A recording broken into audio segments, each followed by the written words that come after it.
Good morning. It is 8:30, Tuesday, July 28th. I'll go ahead and call today's meeting of the Clay County Board of Commissioners to order. Our first item on the agenda is an approval of the agenda. Madam Chair, I'll make a motion to approve the agenda. We have a motion offered to approve the agenda from Commissioner Bear. Second. A second from Commissioner Krabnoff. Any further discussion? Madam Chair, we do have a not an addition, but an amendment to number 2, that we will be having an additional interviewer this morning. Okay. The proposed amendment to item number 2 would be to interview 4 candidates instead of 3. That's correct. Commissioner Bear, does that? Yes. Yes. Any further discussion? Discussion. All those in favor of the motion signify by saying aye. Aye. Opposed, same sign. Carried. Citizens to be heard today. Are there any citizens in the audience wishing to address the county board? Any individuals wishing to address the county board? Mr. Larson, have we had any online requests? We have not, Madam Chair. Moving into the approval of the payment of bills and vouchers. Madam Chair, I'll make a motion to pay the bills and vouchers. Second. Motion offered from Commissioner Bear to approve the payment of bills and vouchers. A second from Commissioner Campbell. Further discussion? Discussion? Discussion? All those in favor of the motion signify by saying aye. Aye. Opposed, same sign.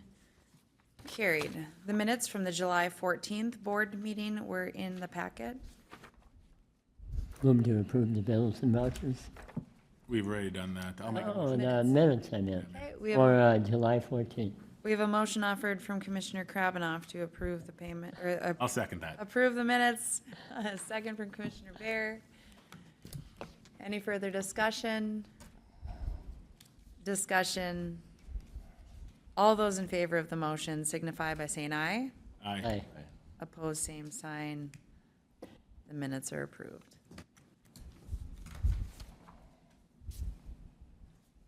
Our next item today is the conduction of interviews. We have 2 appointments and/or reappointments to the Buffalo Red River Watershed District Board. The Clay County Board of Commissioners accepted letters of interest for the 2 managers and will be looking to interview for a 3-year term on the Buffalo Red River Watershed Board.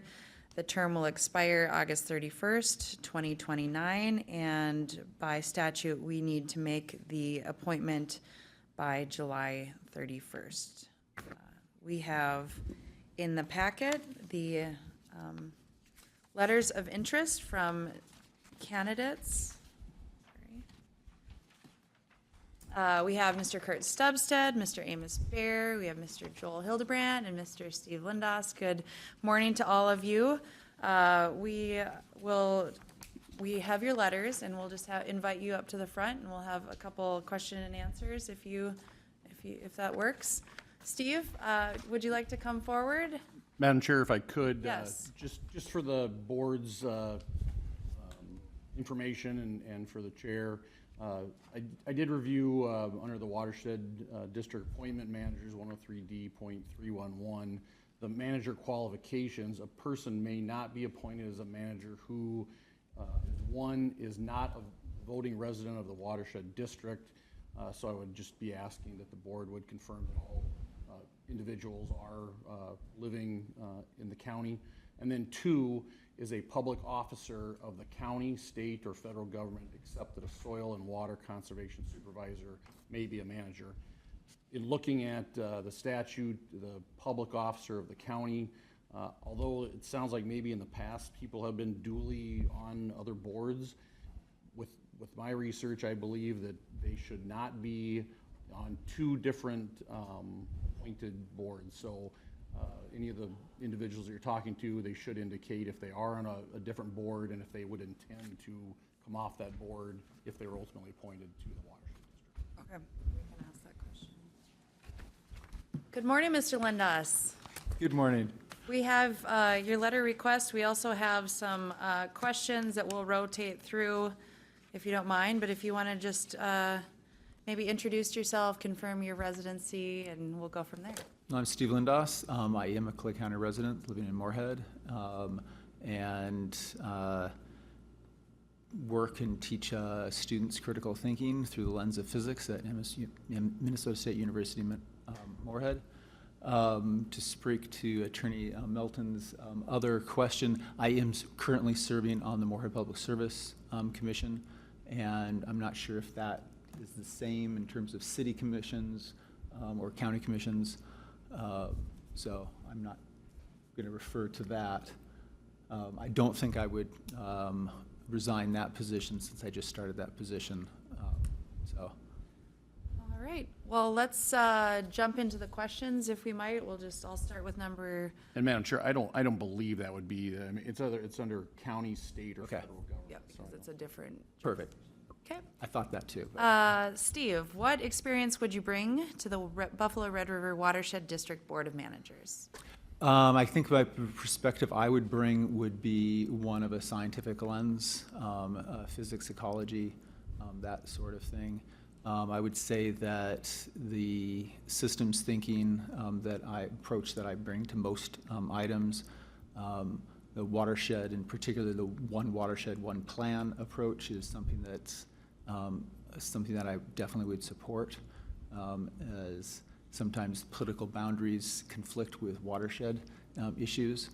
I have experience through the scientific lens. Obviously, the city experience that I bring to the board and planning commission work that I've done in the past would be useful.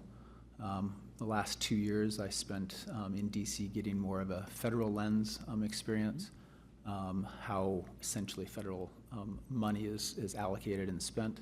So that science and technology policy perspective is so, useful. Beyond that, I have not what I would say is strong farming background.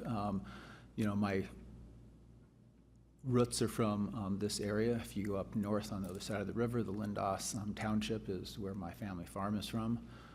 So that's Mayville area. But I also have roots from southern Minnesota farming community. Commissioner Campbell, would you like to ask the second question, or do you want me to run through them all? Well, you can just run through them. All right. Steve, why do you want to be a watershed manager? So talking to another watershed manager, Dr. Gerald Van Amberg, he had indicated that he learned an awful lot, but also thought that the scientific lens was particularly useful for this. And so I'm kind of service-oriented, but I also thought it would dovetail nicely with the more public service work because there's a aspect of water and whether or not you do a West Central water district and how that overlaps. But ultimately, water is arguably probably more important or equal of importance to energy in terms of what we need to be thinking about as a society and community county. Thank you. Mr. Lindos, what is your philosophy on managing drainage? Well, water is important, and too much water can be detrimental to both ecology or farming practices. But too little water is also. So you want to manage it in ways, and I'm not going to say I have the expertise to know how to manage it, but using the resources that are out there, you can actually apply those and make sure that you're actually following sound practices. Okay. Thank you. Did anyone have follow-up questions? I'm not meaning to. Okay. Have you had personal experience with a watershed board in the past? If yes, was it generally a positive experience, and how would that experience affect your service as a watershed manager? Not had any experience with the water board. Thank you.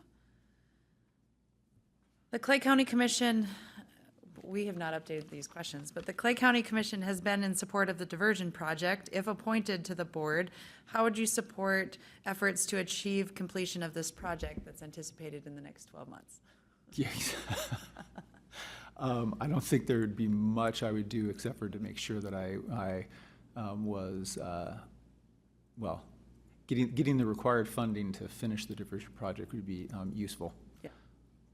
Madam Chair. Yes, Commissioner. Yeah, on this, this question is kind of somewhat outdated now when when you see that where the diversion is, and it's expected to be substantially complete by this October, operational by spring.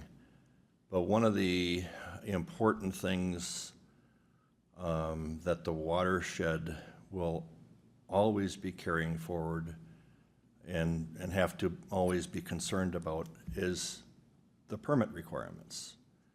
The permit requirements don't stop because the diversion project is done. You know, so whoever is going to be in this position has to understand those permit requirements and just make sure that they're being upheld. That's, you know, and I'd say that to all four of you. You know, that would be something that would be a must. So. Any other questions? All right. Thank you. Before you sit down, I do want to also say, I know that you were helpful in writing the MPCA grant with our county staff for organics, and that has nothing to do with the watershed appointment, but just have not had the opportunities to use. So thanks for helping us secure that grant. All right, Mr. Hildebrandt, would you like to go?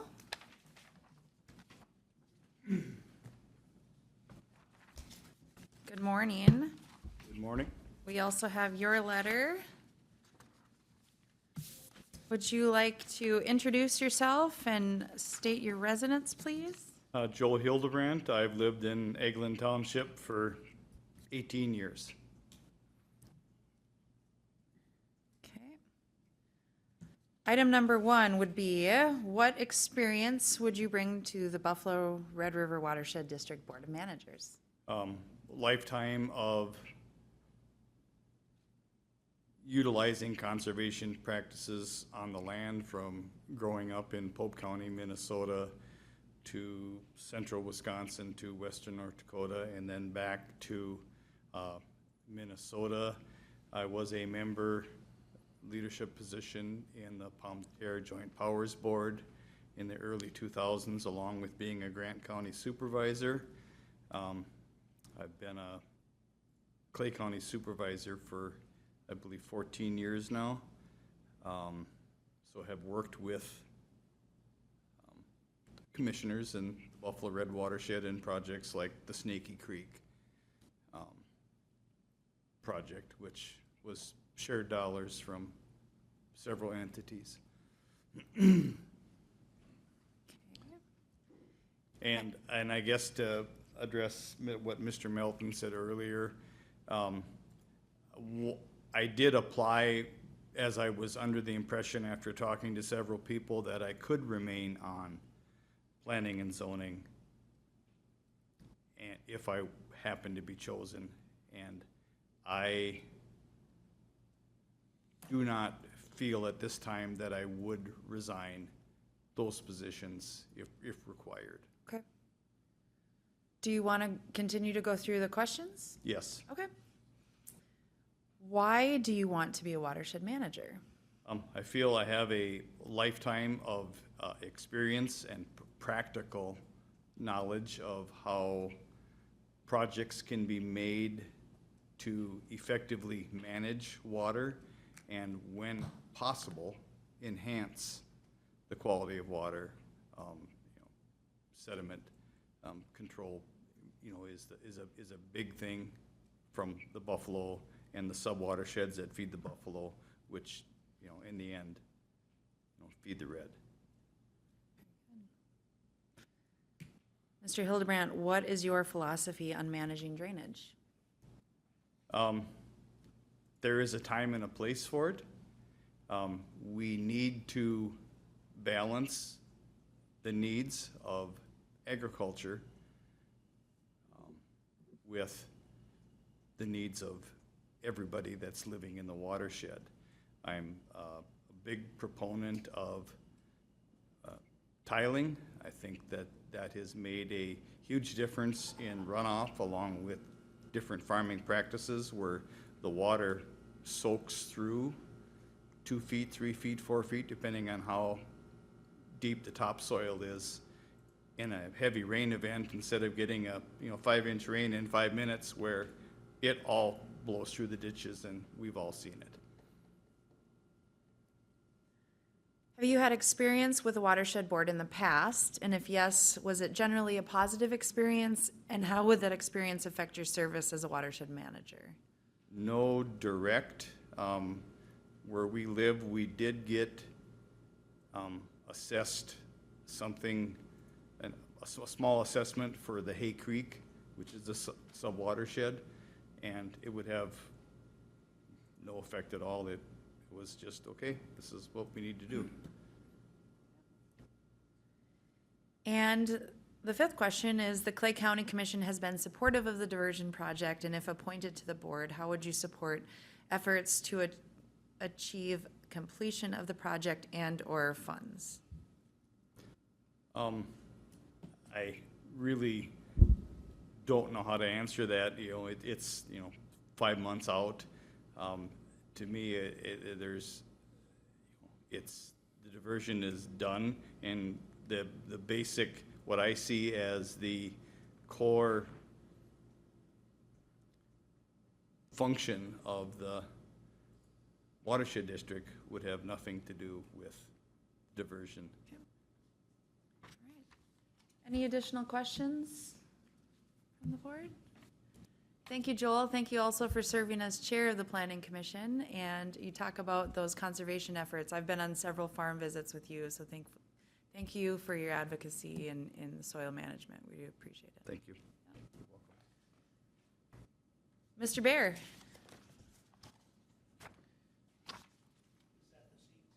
Well, it's whatever seat you Pick want. anyone.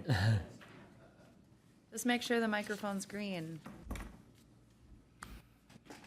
Good morning, Amos. Would you like to introduce yourself and then state your residency as well? My name is Amos Bear. I've lived in Eglinton Township for 60-plus years. I run a poultry operation in eastern Clay County, and I've served on the Planning Commission, Township Officer, and am CEO of Bear's Poultry Company. You're not just talking about the poultry operation that my 12-year-old has, which is like 12 chickens. You're talking substantial egg, which is wonderful. All right, Mr. Bear, what experience would you bring to the Buffalo Red River Watershed District Board of Managers? One thing I've done in the past 10 years, I was president of a Nelson County Pigs Cooperative, which is a cooperative of 28 members, was a cooperative of 28 members. We had 7,500 sows, and they elected me president of that operation. And to keep 28 farmers from Iowa, Minnesota, North Dakota, and South Dakota working cooperatively is a monumental task. Right, yeah. And they re-elected me several times as president. And I think that cooperation instinct is within me, and I think I could benefit the board. Why do you want to be a watershed manager? I have time. I think I have the expertise to serve on the board, and we'll see what happens. Okay. Amos, what is your philosophy on managing drainage? I do have a piece of land that I did drain maybe 15 years ago. I think it's very beneficial for all parties. I think what has to be kept in focus is the upstream and downstream effects of water management.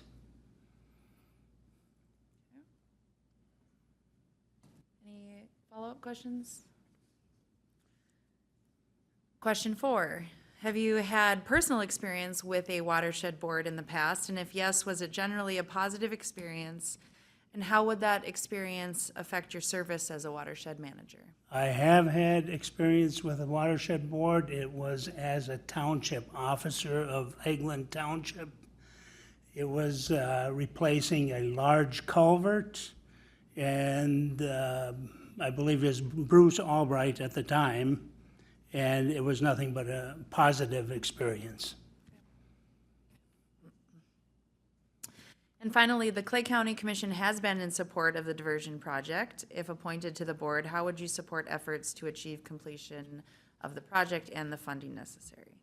My focus would be on seeing a speedy completion and get it done with quickly.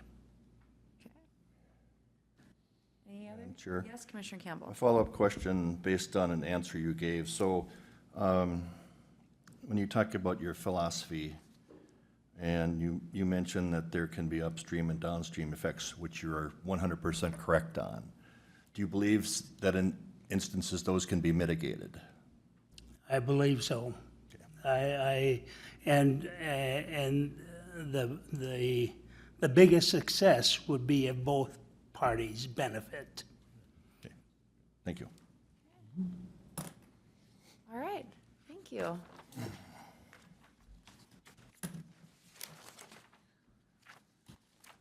Mr. Stubstead. Hot seat.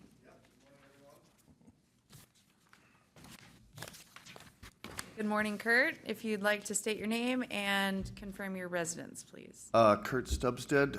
I reside in Elma Township by Sabin, lifelong resident there. All right. What experience would you bring to the Buffalo Red River Watershed District Board of Managers? I get to answer this question differently than I did the last time I appeared before you. I have been serving on the Buffalo River Watershed Board and have learned quite a bit. It's been an eye-opening experience. There's a little bit more diplomacy and conciliation needed than I thought there were going to be, because, believe it or not, everybody's got an opinion about where the water should go and how it should go there. And to try and take all that into consideration and reach agreements that make the majority of the people happy has been a challenge. Item 2, why do you want to continue to be a watershed manager? Well, with the issues that we've run into, there are projects and things that we've done that kind of need to be run to completion. And so I feel like the experience that I bring after having been on the Watershed Board, hopefully that I can bring these projects to fruition. One of the big things that I learned is watershed management now is not as concerned with drainage as is with water quality, especially with the states and any of the money that we get. The residents come wanting us to drain things, and the state isn't as interested in draining as they are in water management. And so to meld those together so that the residents understand that we're trying to do both, but we have to do it in a way that also enhances water quality and doesn't send sediment down to their Buffalo and to the Red. And then that leads into, what is your philosophy on managing drainage? Well, there's natural drains that we have to respect, and for so many years, the philosophy was, we need to drain this land, we're gonna run a ditch as straight and deep as we possibly can, get the water, and you don't have to drive very far around the county to see that, the effects of that, the sloughing of the roads and the sides, because the water comes too fast.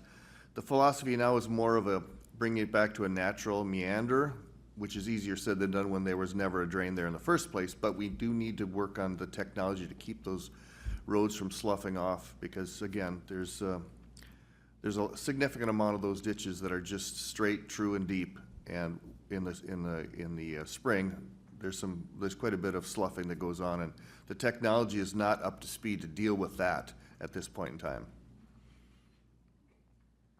Item 4, have you had personal experience with the Watershed Board in the past? And if yes, was it generally a positive experience, and how would that experience affect your service as a watershed manager? Yeah, I've had land that watershed projects have went through in the past. I did a ring dike through the Watershed Board. So I've had experience on both sides of actually helping manage the water system and being either a beneficiary of that or having to contribute a little bit of land. And that's the other thing to people to understand the benefits. And I had to have that explained to me as well and shown how it is benefiting me, even though I don't seem to be there that close to it. But there are ways to educate the public of how this benefits us. Madam Chair, just one Yes, follow-up Commissioner question. Bear. You just finished your first term as on the Correct. board? Okay. So 3 years you've been on? Correct. And then item 5, the Clay County Commission has been in support of the diversion project. If appointed to that board, this board reappointed, how would you support efforts to achieve completion of this project and the funding necessary? Interestingly enough, I was able to go on a tour of the whole project and have a much better understanding of the project. And so there are things we can do to, as Commissioner Campbell mentioned, the permitting process, making sure we're working within the boundaries of the agreements that have been set forth with the entity that's now managing that is very important. So, and getting the funding, we still are looking for some money at the Watershed for our portion of this project. Any additional questions? No? All right. Thank you so much.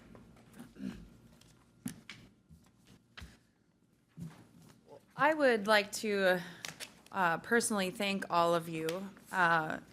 Not all of you said all of the attributes as to why you would be good representations for Clay County on this board, but I have personally served with all of you in a variety of capacities, watershed, planning, SWCD, other water-specific land use issues, and I am really encouraged to see folks like you continuing to try to lend your time and talents to make Clay County a better place. So a huge gratitude. All of your letters are really encouraging on folks that want to continue to serve, and I appreciate that.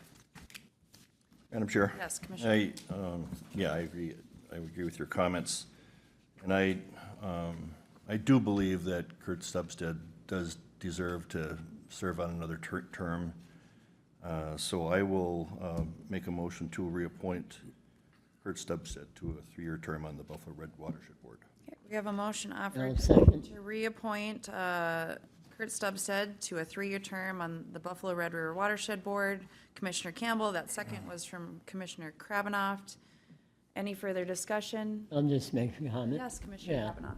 As one who attends the meetings every month, I've watched Kurt go in his role and certainly support the motion. I think you've been the voice of reason several times. You talk about the disruption that goes on with that board from time to time, and I think you've matured into the role very well, and hope to see you continue on. Any further discussion? Discussion?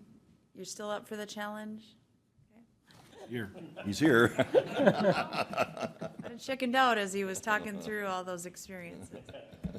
All those in favor of the motion signify by saying aye. Aye. Aye. Opposed, same sign. Carried. Thank you.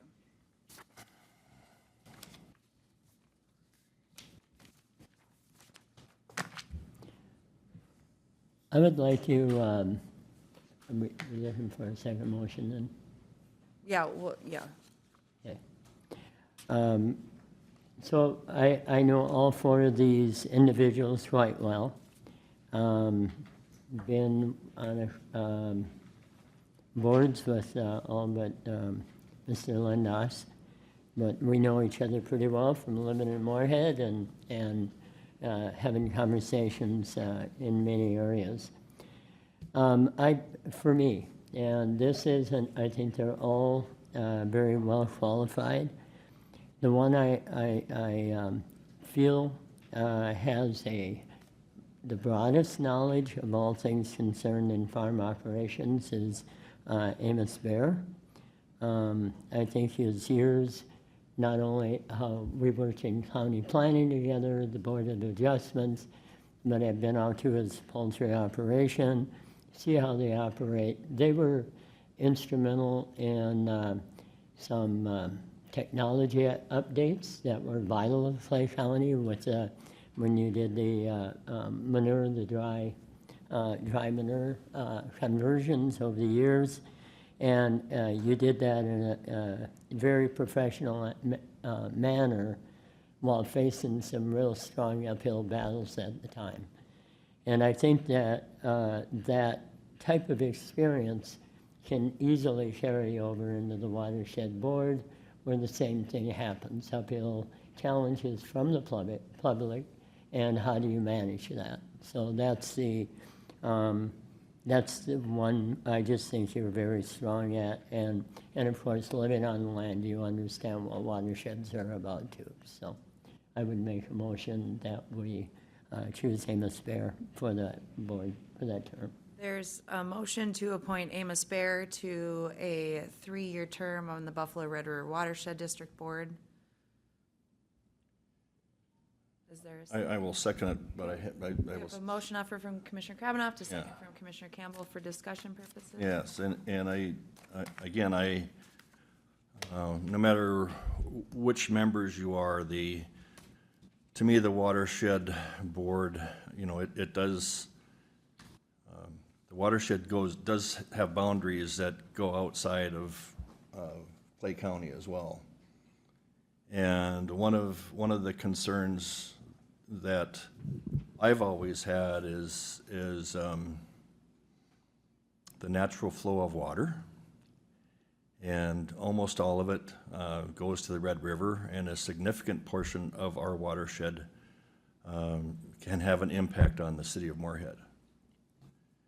And so I'm basically putting out there, regardless who is in there, needs to take into consideration that some of the things that Moorhead might want to have or might oppose might be for a significant reason. And it might be for the safety of the citizens of Moorhead, or maybe from a water benefit for the city of Moorhead as well. This position has traditionally always been, as long as I can remember, somebody within the city limits of Moorhead. With this nomination, we would no longer have a representative from Moorhead on the Watershed District, and that is a little bit concerning to me. But as long as everybody understands the importance, and Mr. Bear, I specifically asked you the question about, impacts upstream and downstream, and having I think the ability to mitigate is extremely important, and I did like the way you answered that question. Because, and Kurt, I know you know it too, that, we all might have our opinions, but by the time you hear everybody else's, you might be required to mitigate. And so that's where I'm at on it, and I think it's going to be really important that even though Moorhead doesn't have a direct representative on this board based on this appointment, it will still be taken into consideration as though they were a resident of Moorhead, and that's what I care about. So, I have a couple comments. I also served with all 4 of these members on planning and zoning or board of adjustment in the past as well, and I think they're all qualified to sit on this board. But I support Amos also being appointed. Just so everybody knows, he is my uncle. There is no financial connection between us, but I think he is one of the most qualified people that's sitting out there right now to be on this board. So I will be voting in favor of this motion. One thing that I think is imperative, you would be joining an additional member that we have. Bill Davis is on the board. We have been deliberate about trying to strategize a broad representation of individuals from Clay County that serve on that board. There's, the hills that you live in, and then the flatlands that Kurt and I live in, making sure that perspective is represented. And it is a delicate balance working with the other counties that are on that board. Clay County is a significant contributor if you look at all of the parcels that pay into that. And my hope is that if this motion stands, that Mr. Hildebrandt and Mr. Lindas, who both are quite active in soil and water mitigation efforts, will continue to be helpful in us furthering the cause for water mitigation in Clay County. Any further discussion? All those in favor of this motion signify by saying aye. Aye. Opposed, same sign. Carried. Thank you all for your interest, your work.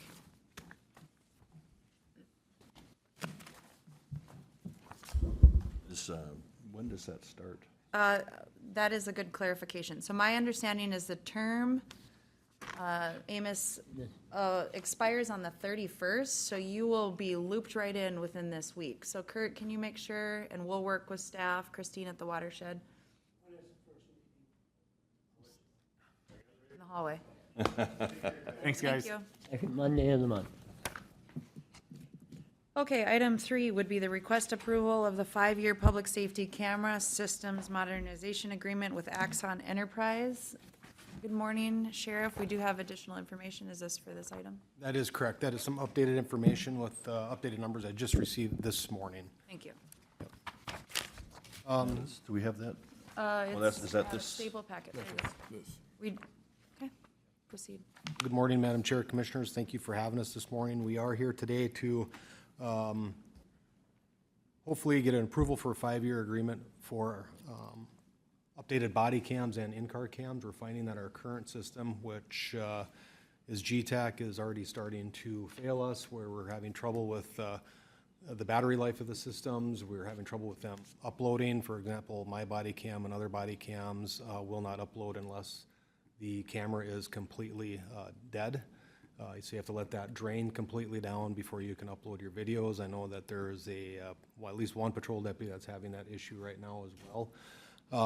And we're just seeing increased issues with them, and then the customer service side of it has not been all that great either.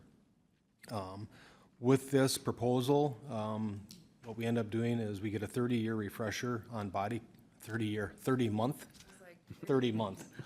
Wow, that'd be a tough one. It'd be a 30-month refresher on the body cams and the latest model of body cam. Therefore, when we initially go to this program and we have an Axon 4 body cam, after 30 months, if the Axon 5 body cam comes out, we'll automatically get that upgraded model, and then a 5-year refresher on in-car cameras. We feel that this is probably the best path forward to keep our technology updated and to ensure that we have the body cams in use all the time, that they're not being drained or we're not having any issues or problems with them. This will also integrate very well with the county attorney's Axon Justice that they're moving towards, and it'll also be a very good also helpful towards information sharing for other agencies that have Axon body cams, which most agencies in our area have Axon body cams now. Sheriff, can you speak a little bit to that interoperability? That was a big piece that we talked about at the committee, and why we helped support the request. Yeah, correct. This did go to PIC, by the way, 2 weeks ago. I was not able to make that meeting. Lieutenant Schroeder and Chief Deputy Martin was able to make that meeting. Therefore, I would defer to Chief Deputy Martin for that, even though I'm well aware, but to have the best information for you, I would defer to him. Thank you.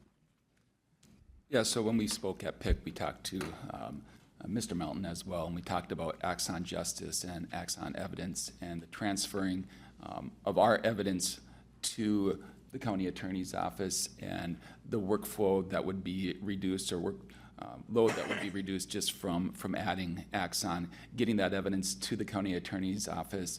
Basically, from the field, when a video will upload, it also goes to our evidence and to the county attorney's office as well at the same time, saving multiple steps from our staff and Mr. Melton's staff as well. And then this is not just for our deputies, it's also for corrections as well. We would have 54 units or body cameras that would go to our full-time staff over there and a couple spares for our part-timers that they could use. We have 52 full-timers from the jail administrator all the way through all of our COs would have these on, as well as everybody at our office, from the warrants division to court security. You would see them, along with the sheriff and myself, also wear them. Thank you. And we did talk at PIC, we've identified that this could potentially save hundreds of hours between several different departments in regards to this. So as we decipher what the utilization of funds would be, that's an item of savings that has been highlighted. And Madam Chair, I just wanted to back that, being on PIC, but I also just, as we've talked about before with Axon Justice in our office, that's just getting implemented now here at the start of August, and talk with them, the other agencies, whether that's Moorhead, the smaller agencies, Dilworth, Barnesville, all utilize Axon. Having the sheriffs going to Axon too would be, we would expect a time savings, a cost savings, where just that integrated movement of body cam video, squad car video. I think our download times will go from hours to really minutes and everything. So I think you'll just see a pretty good time savings there that we'll be able to move some of those things fairly quickly. Yeah, so the plan with this would be to roll out for November 1st with billing to start January 1st.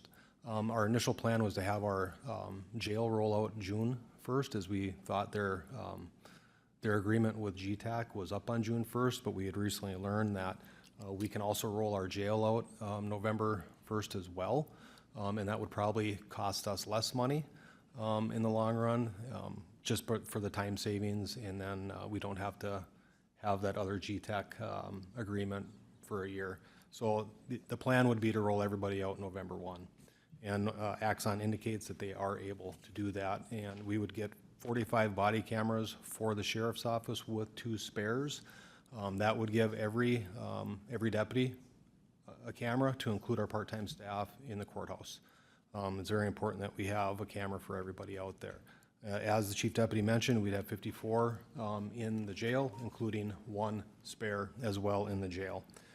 We've been given the reassurance that if we do have any issues or problems with the body cams, they will overnight us a body cam, so we don't go without one. It's very important to have those cameras. As far as the payment and fiscal impact, I did include that in what you have there. And the reason that I provided a new one is I just got some information this morning where the yearly fee for the jail went from $38,000 and some change to $45,897.84, which brings the 5-year total for the jail to $229,489.20. And then the 5-year total for the jail is $533,866.20. Can you repeat the jail one again, please? Yes, it's $429,489. I'm sorry, $489.20. Okay. $229,489.20. Correct, or the law enforcement side, 5-year total, $533,866.20. We have identified current internal servants balance of $143,610.79 to use for 2027, so we will not be requesting any funds from the 2027 budget to go to this project. And then we would move forward with 2028 budget to add this in there to ensure this is now a budgeted item rather than an internal service item. Questions? Commissioner Campbell? So I'm looking at your page here where you have the law enforcement and then the corrections agreement. That's slightly changed. It went from 193 to what you just said was Yep. 229. And then under your deal, you had the net cost after using the internal service fund was $619,000. That's roughly 20,000 more than that, 20, right, with the new number? That number is still correct, the 619,744. The corrections agreement just needed to be updated to 229,48. That's the only number that was off on this page. So the 5-year agreement was still the 763,355, and then okay. the net cost is still 619,744. Okay, so the 619,744, is that payable over 4 years or 5 years? That would be 5 years. Okay. So if we do the math, 124,000, that's still, and how much are you putting in the internal service fund now for cameras? On an annual basis? I don't know what Lori puts in there. Again, internal service fund, that's all Lori and Steve's magic. But that's something, I can tell you, we had roughly 88,000 in there after about 2.5 years for GTAC services. We do budget for the jail, about 26,500 a year for GTAC, upload and storage, and then about 29,000 for the sheriff's office is a budgeted item. Your current internal service balance of 143, though, my understanding is we depleted that when we made the new purchase. We will deplete that when we make the purchase. No, but prior, so if we're talking about how much is being paid in, you could assume that 143,000 has been 2.5 years worth of internal service payments, is that? Madam Chair, Sheriff Empting, I think, because we didn't have cameras prior to the current GTACs. We did have Motorola Solutions prior, but this number reflects what we currently have available in internal service to replace our GTACs, which would be this. I understand. The question was, how much are we paying in internal service annually? And given the fact that was 0 and now it's 143,000. We pay that over the course of 2.5 years. Correct. Yeah, my point being, and would you say the number 124. Over the next 5 years, we're gonna have to be paying $124,000 a year, basically, for that 5-year, after we use up the internal service fund.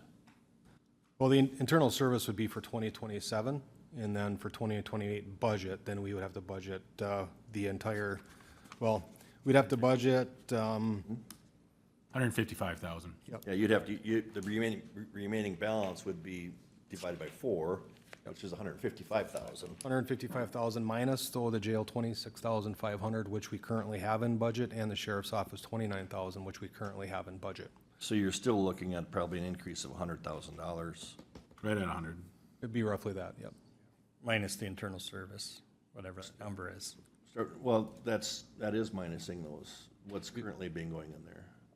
But right now, roughly, they're putting in about 70,000 a year for internal service, not counting the 29,000 or the 26,000. Okay. Sounds like that's a good Well, item that we need to dial in with Lori to see exactly. So roughly 30,000. Right. Rough numbers. I Commissioner think Arnold, did you have a question? I think what's being proposed here, it has a 0 impact on what we're talking about for 2027 budget. Correct. It will have to be reviewed, and there will be an increase from the years 28 through 31. Correct, yes. That has not, that's going to be in addition to what's currently being done there, so. And one of the things that I know that's coming up in probably 2027 is we're probably going to have, and this is an assumption on my part, but we're going to have probably 3 to 4 deputies retiring potentially. And if they do, they would be the high-end deputy wage, and we'd hire at a lower wage, so we would have that fluctuation as well. Well, just something to be aware of, that although this is, I support this, PIC support it wholeheartedly, but we need to be on record too that come 2028, there will be an additional cost that's gonna have to be incorporated into his budget. That's not Maybe there we'll now. see that reflected in the savings of staff time. Well, we'd probably see a big reflection of that, because I can tell you already, since Axon Justice is coming along, that our office manager was a little concerned about a lot of the work that she and her staff would have to do to get videos, our current videos, over to the county attorney's office. As she said, that could take all day for some of the videos. So there would be a savings there.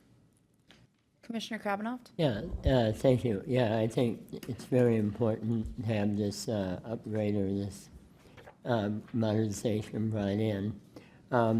What's the use, what's projected useful life? Is it 5 years and then you, something else changes, or how do you see it for the future?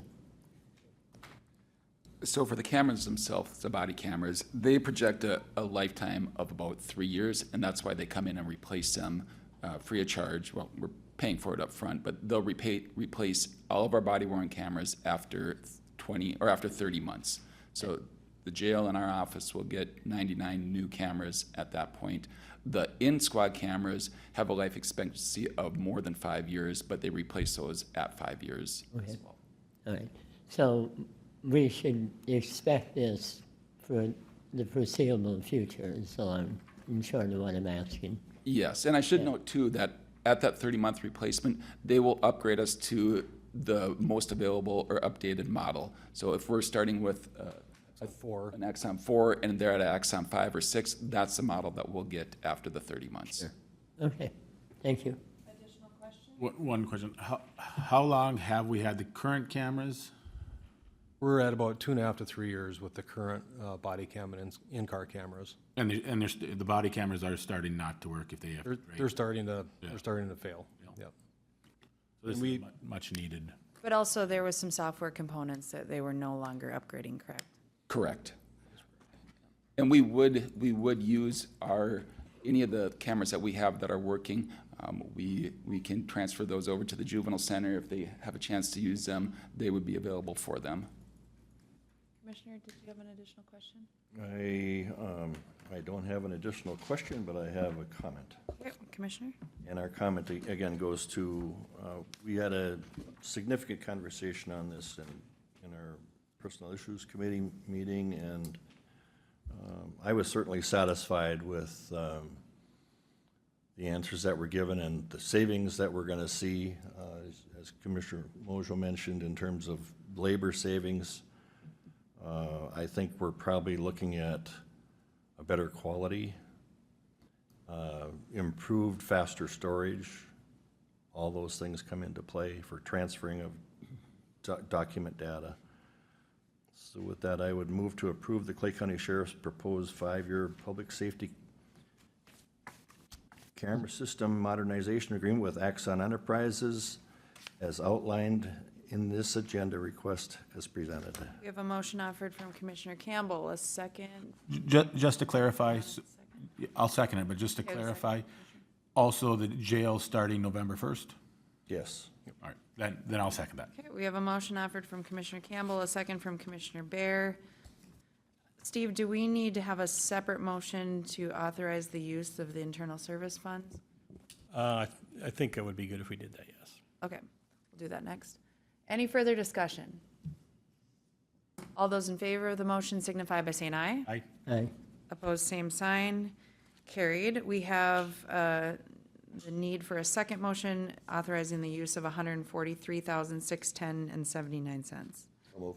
We have a motion offered from Commissioner Campbell, a second from Commissioner Bear. Did we cover everything there? Yes.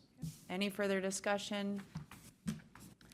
All those in favor of the motion signify by saying aye. Aye. Opposed, same sign. Carried. Thank you. Thanks. Thank you.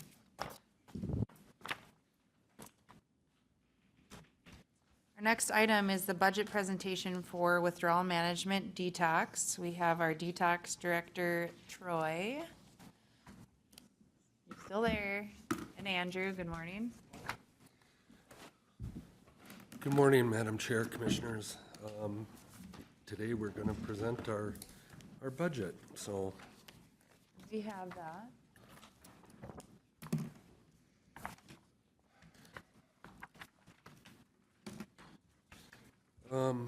I guess I can kind of start with the revenue end of it. Our revenue comes from some different places.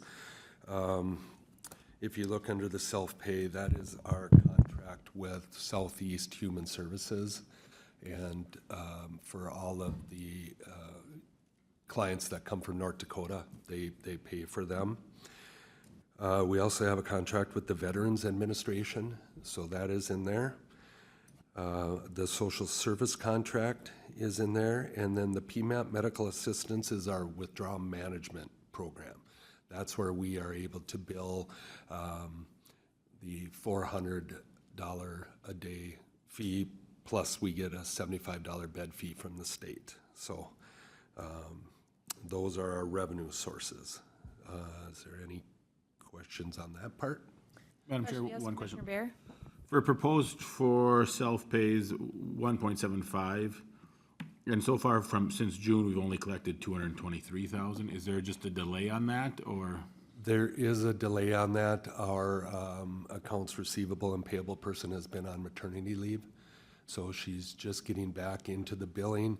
There's also a little bit of a delay because now some of the PMAPs are requesting to have pre-authorization for their clients coming to Detox, which really creates a lot of work. We have to send things from our files to them for approval, which never made sense to me how you get prior approval for a Detox client coming in, but Yeah. that's kind of how they're doing things, so. Unless they're habitual. Yep, correct. So that's our revenue sources. Again, it was a little hard to kind of judge just because we've only had 2 months of revenue coming in to know where we're kind of at, to be able to budget. The hope is that we can reduce the social services number fairly significantly with the withdrawal management money that we have billing.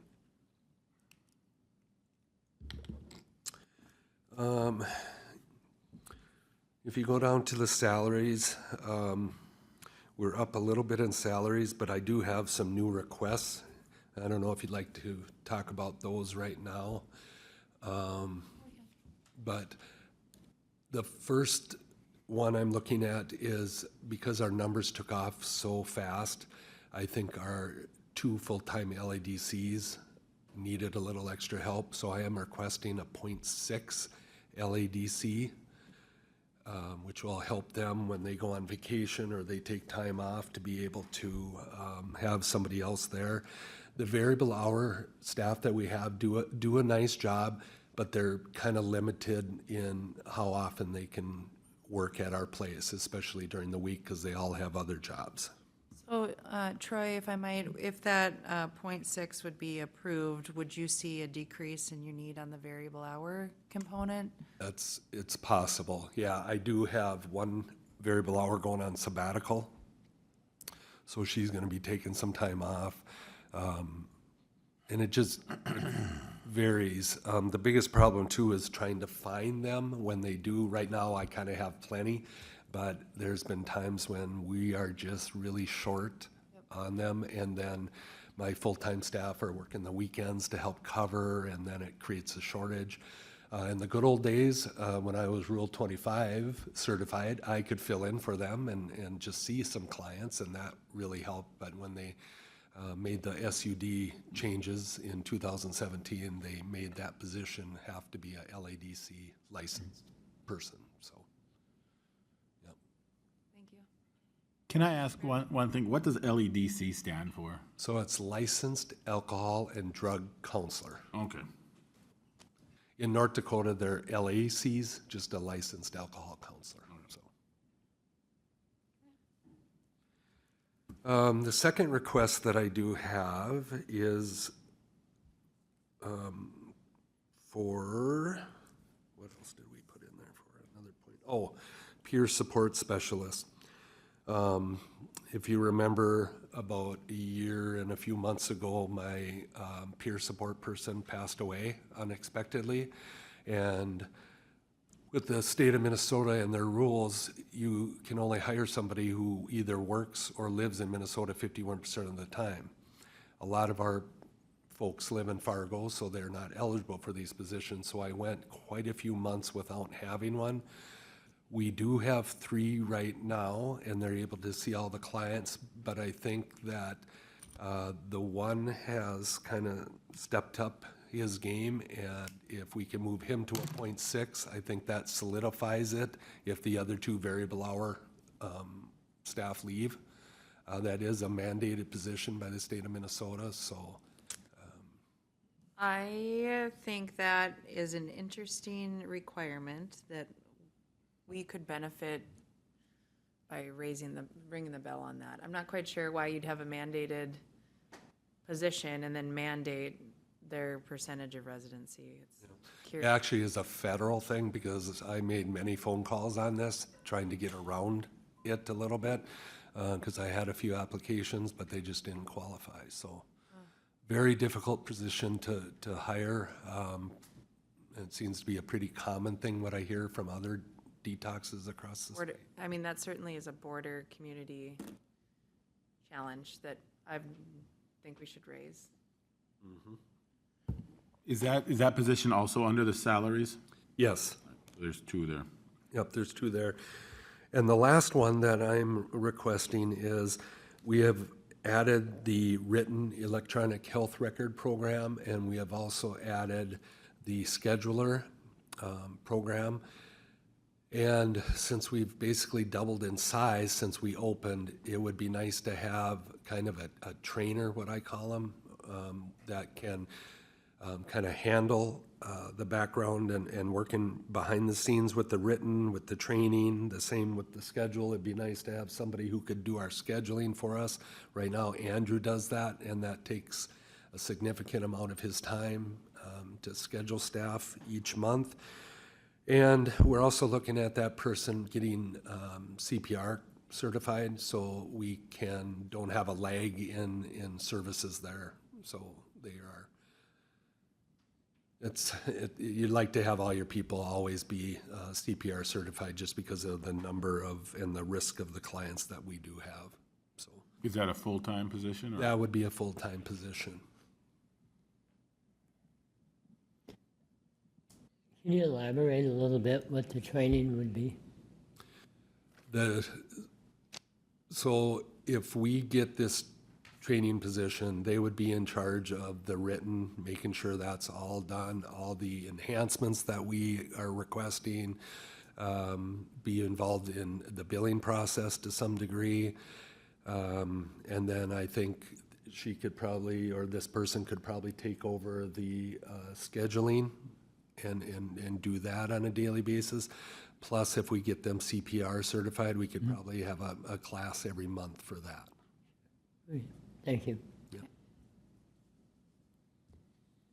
other questions? I do. So, yeah, thank you. So these new requests are in these numbers? Yes. Okay.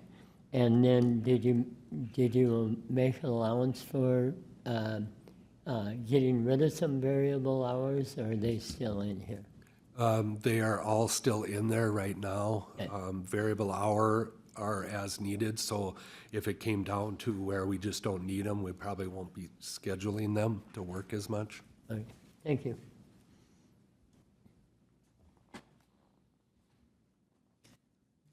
Any questions? Are you done, or you have more to? Nope, that's my new request, in the All right, salary so part. we're done with, are we gonna go through let's go through the rest of it then? Yep, All that sounds good, okay. So we got salaries and overtime in there. Health insurance is in there. We were able to, let's see, PRA, if you go down to one of the other big ones was, if we go down to our prisoner board, I'll comment on that one a little bit. We're actually reducing that with the contract we got from Trinity for our food service. We were able to reduce that number a little bit. In a few other areas, just because we had not been open for a year, I think we were a little high in some areas, so we tried to reduce that based on last year's numbers. Can I go up, excuse me, can I go up a couple lines to Yep. the 6251, utilities, Moorhead Public Service? Our budget was 50, and I know we were dialing it in, but then the year-to-date actual was 111. Yep. why the big, is the water included in that as well? Those numbers came from Joe. Okay, He provided those for us. I assume that's all utilities. okay. Can we follow up on that one? I'm just curious about that one, and part of the reason I asked is curious if water usage is in there. I know with Moorhead losing a big contract, I've heard the water rates have gone up substantially, and I'm not sure if we're tracking that internally on all of our pieces. That's an easy question for Joe, I would guess. I don't know if that was 2025. I don't know if that was. No, but what I mean is, as we budget Yeah. going forward, is if water is included, we're seeing those rates go way high. Is 80 continuing to be an appropriate placement? Okay. All right. And Joe gave me the other number for the gas and oil and other professional services that you see there too, so. Medical consultant, that is an increase there. We made the decision that we use our medical consultant from Sanford. We hadn't adjusted it from when we went from 16 beds to 32. So this effectively addresses that issue. We also took, and I agreed that we would remove it from social services for their use of it because it was pretty minimal what they were using him for. So if they would need something in the future, we would probably just be able to bill them or transfer something from their account, so.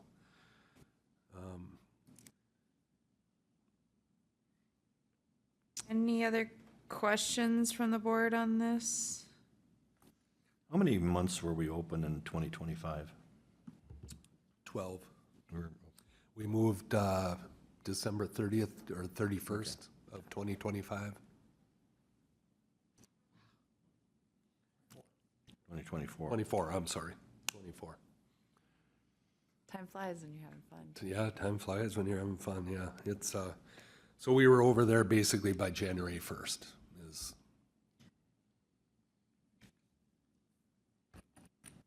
I have one question. Yes, Commissioner Bear? On the bottom of the paper for your 2026 budgets is 5.350, and your proposed budget's 5.330. So overall, your budget is down by 20,000? That's without the new request, yeah. That's without the new requests, or is that with the new requests? That's without the new. That's without the new requests, and then you'd add that 187,000 for the new requests? Yeah, so if you look at the bottom, if we add the new request into our proposed budget, that number is very close to what the depreciation number is. So there it would balance the budget. We have, it looks right now, when I got this from Lori, there's a 4,000 shortage, what I'm seeing, so we may have to increase that in our revenue. I anticipate the withdrawal management revenue to be hopefully higher than it was last year.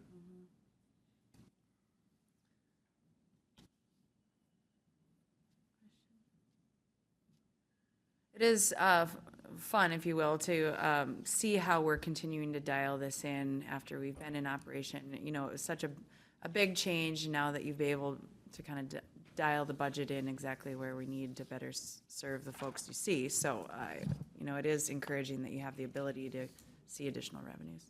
Yeah. Any other questions? Yeah. Yes, Commissioner. So the depreciation number, the 586,000, is that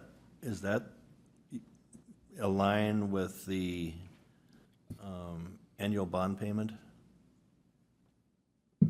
Madam Chair, Commissioner Campbell, we have no bond payment on the detox. We utilized That's right, we grant dollars and And the Right, authorized okay. opioid funds, yep, and state I'm grant. thinking of the DMV, I guess.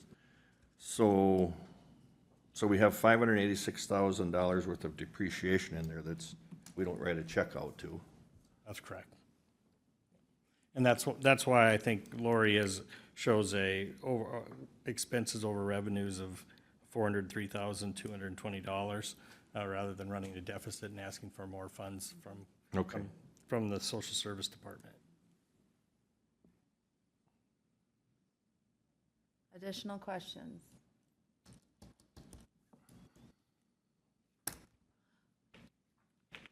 Troy, is this your last time in front of us? Probably not, Okay. Well, you know? so Troy, I just want to say, and I know this wasn't on the agenda, but I have had the fortune of working with you my entire time on this board, and through the grant application, all of the time it took for all of us to kind of brainstorm on getting the grant to open this phenomenal facility, and we were in planning meetings talking about sandwiches and really challenging things, but boy, the leadership that you've lent to that population of the world cannot be underscored. It's just, you have a huge heart, and I know it's really, really hard work, and I just want you to know that I really appreciate all that you've done for Clay County during this time. Sorry to see your retirement, but also know that there's fun things ahead for you. So if this is the last time you're before the board, just know that we have really appreciated working with you and really grateful for the leadership that you've provided. Thank you. Looking back on my 33 years that I've been here has been, you know, I couldn't ask for a better place to work, you know, and I appreciate all your guys' support, everything you've done. I feel very proud what we've done for the clients of Clay County. So it was a very hard decision to make, and but Thank you. we'll move on. Yeah, thank you. All right. Andrew, do you have anything to add to the budget? Questions, comments? All right. Okay, all right, thank you. Thank you, guys. We are scheduled for a 5-minute break. We will be back here at 9:46.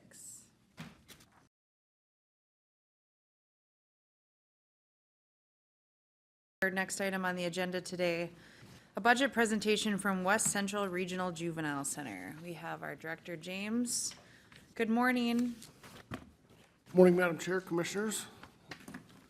Yeah, I'm here today to present two budgets. One budget's for the secure program and the other budget's for the non-secure program. You want me just to get right into it? Yep. All right. What do you want to do first? I'll start with the secure program.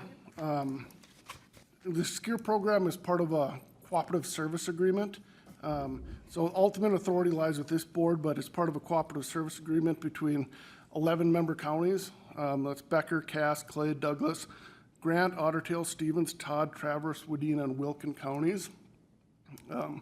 And how that's break out is all the counties share in the expense of the program, and that's the go from there. So I'll start with the revenue section of this one. And to start out, this was brought before my advisory board 2 weeks ago, and this was the budget that was approved.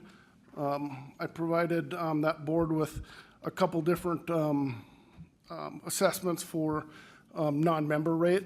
So starting there with their non-member rate, they moved to set our non-member rate at $495 a day. And that puts us right even with what other facilities are charging. $495 is a lot of money, and that's exactly what things cost now. It's looking back at 2025, our non-member rate was $375. So, and then this year it's $450, and then we're going to $495. Kind of some of the issues behind that is there's a whole slew of stuff that came at the juvenile stuff in the past 3 or 4 years. The high acuity of youth that are coming in is causing a major problem. There's virtually no other options in the state of Minnesota, so everything's falling on correctional placements. So, you know, the mental health side of things basically is virtually almost non-existent in the state of Minnesota. So everything's coming into ours. At the same time, the state had licensing regulations that came in, that SBS separation stuff that caused our staffing to increase. And then there's increased licensing oversight. There's less facilities now, but there's more enforcement and inspectors that are watching over the facilities, so there's lots of correspondence with them. And then just natural inflation of costs and labor. So ultimately, things get pretty expensive, but that's where we're at. So I'll start with the revenue section. I'll start with 5423. That is our non-member revenue. So that's what we anticipate to get for non-members if we hit our numbers. I budgeted that at 14 non-member youth, and we've always been able to somewhat get that number. Our numbers are consistent right now. You know, we have a waiting list still in our secure residential program. Then moving up, 5422, that 1.7 million, that's our other members. So that's all the other members except for Clay County. The top one, the 894,000, that's Clay County's costs.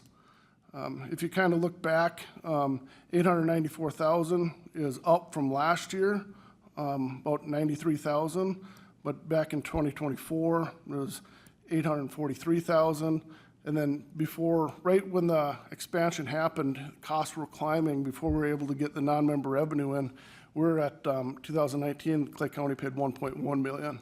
So costs have came down and they have stabilized considerably, even though all these things and pressures have been coming up. Okay, Commissioner Krabbenhoft has a question. Oh, Go ahead. oh,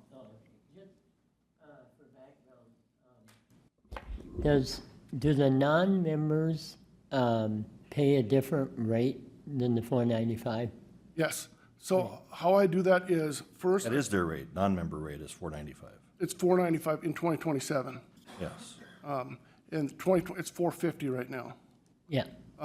So if you look back, in 2025, members on average spent, I think it was like $315 a day. Okay. And that's on average. So how I come up with a budget is I do the expenditures portion, and then I take out what we're anticipating for the non-member revenue, and then it's split up by a percentage of the members based on a 2-year look back. So that's how that numbers can change. So one reason why Clay's went up is because Clay's percentage went up by 2 points this last year. So That's helpful. Thank you.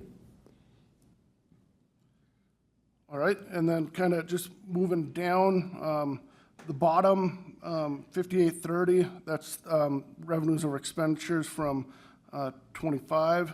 And then the one above that is basically kind of a hard guess, but it's $500,000 I put. And that is miscellaneous reimbursement. I know that we're gonna get about 120,000 from the National School Lunch Program, but the rest is all offset from the other professional services fund. So I'll talk about that when we get down there to the other professional services. That's paying for doctors and specific whatever for youth that need those services. And then I back bill the county that needed those services. So if it's a Becker County kid or if it's a Stutzman County, North Dakota kid, they're getting that bill for those medical expenses, and those are coming in on that revenue line up there. So kind of just rolling down, ultimately getting into the expenses. I went through this pretty hard. The overall expenses, I'm going up by 4.9%. That's what I'm proposing. And if you look, we got lots of zeros and lots of negative signs. But the ones that's a positive is the one that matters, and that's a staffing one. And that one I got going up by 5.75%. I got no new requests this year. That's just straight COLAs, step increases. What's good sign about that is we're not having as many staff leave as we used to. So we're having really good retention. Then we have our variable hour, and that's dependent upon our needs too. But then salaries overtime, it's important to know that the overtime on this one isn't just straight overtime for staff. It's our part-time staff that work a weekend, or not a weekend, a holiday. They get paid at time and a half, and that's how they get funded, because it's overtime pays at time and a half. So that's what the majority of those expenses are. Kind of scrolling down, you see the PERA, that went down. That's because the statute changed for the correctional fund, changed from 10.25 to 9% for the employer contribution. So that dropped it from the previous year, so that's down. Kind of scrolling down, postage is the next thing that's down. Basically, we used to mail letters all the time, and that doesn't happen anymore. We have other means of communication, which is free communication for the youth, but we have other means of communication, and right now, the postage is just basically us mailing property back to the youth. That's what a huge majority of that is.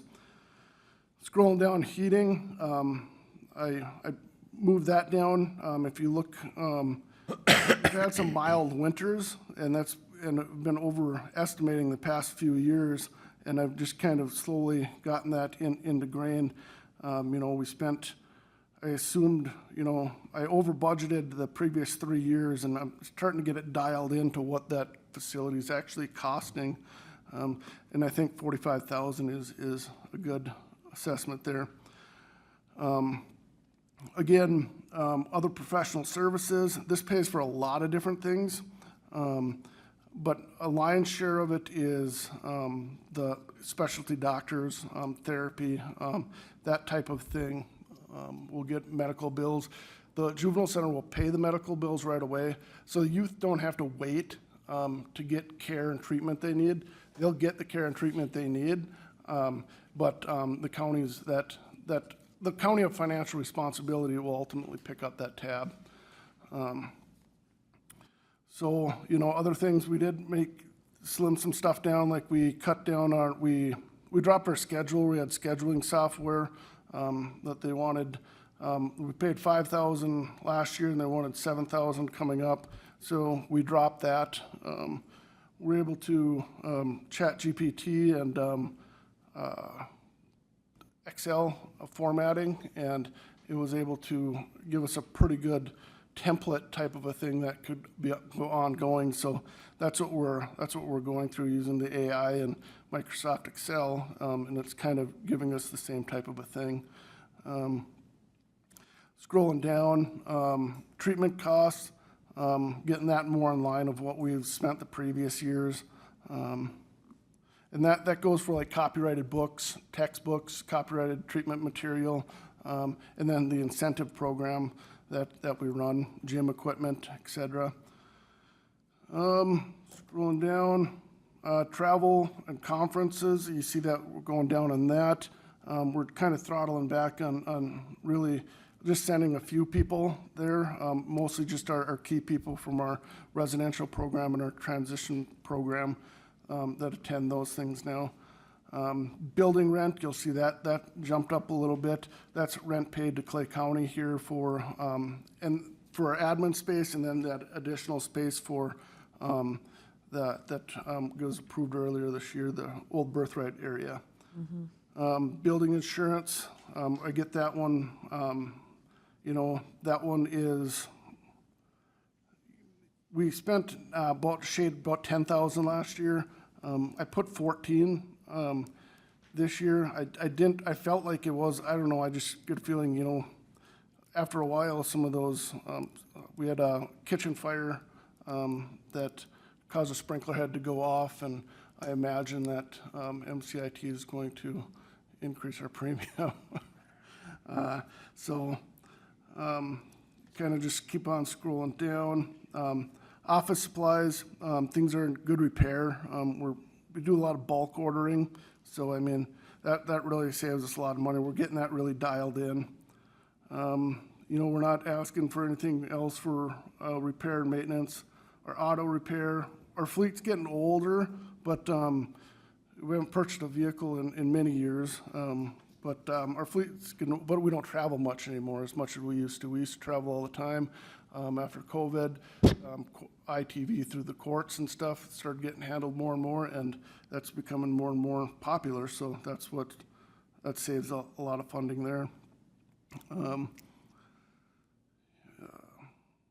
Equipment over 500, kind of dropping that. You know, I got to give a good shout out to our IT department, Clay County. They're awesome. They, you know, if we need a device, they can refurbish one.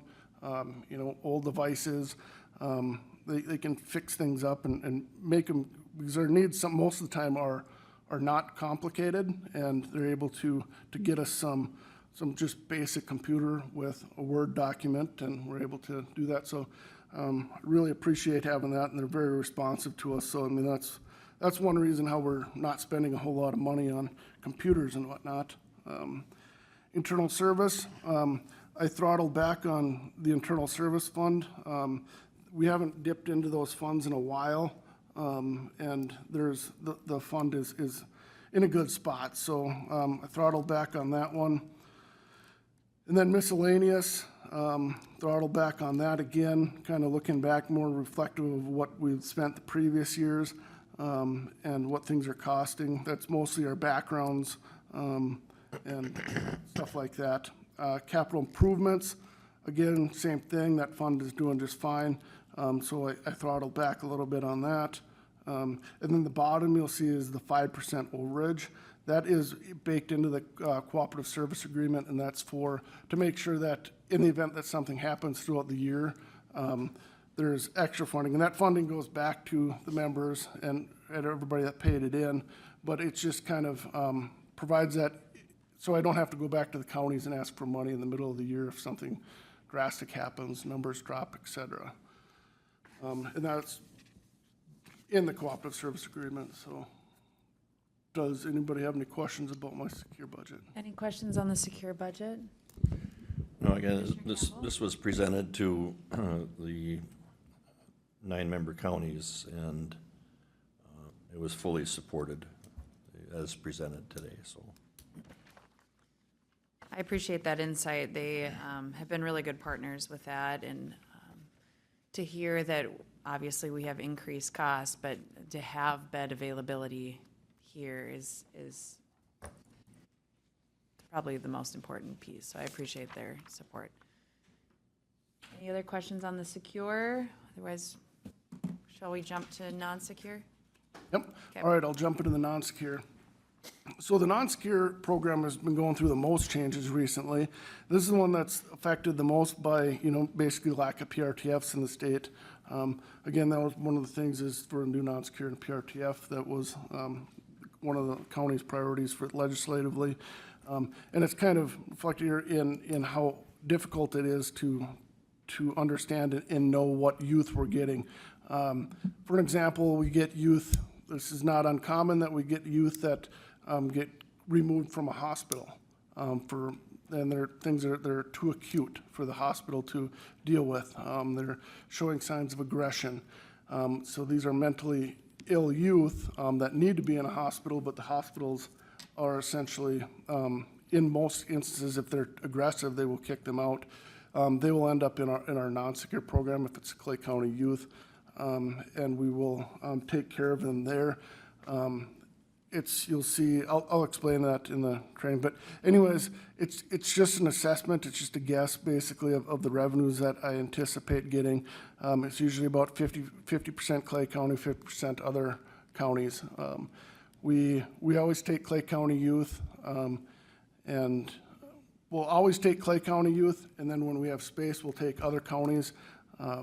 So that's where we're at there. The miscellaneous reimbursement on this one's a lot lower than it is for the secure portion, because the difference between this one and the secure portion is non-secure youth retain their MA, so that the insurance is paying it outright instead of counties. So kind of going through there again, I got no new requests in this budget. Again, it's just staffing increases that are driving the boat on that.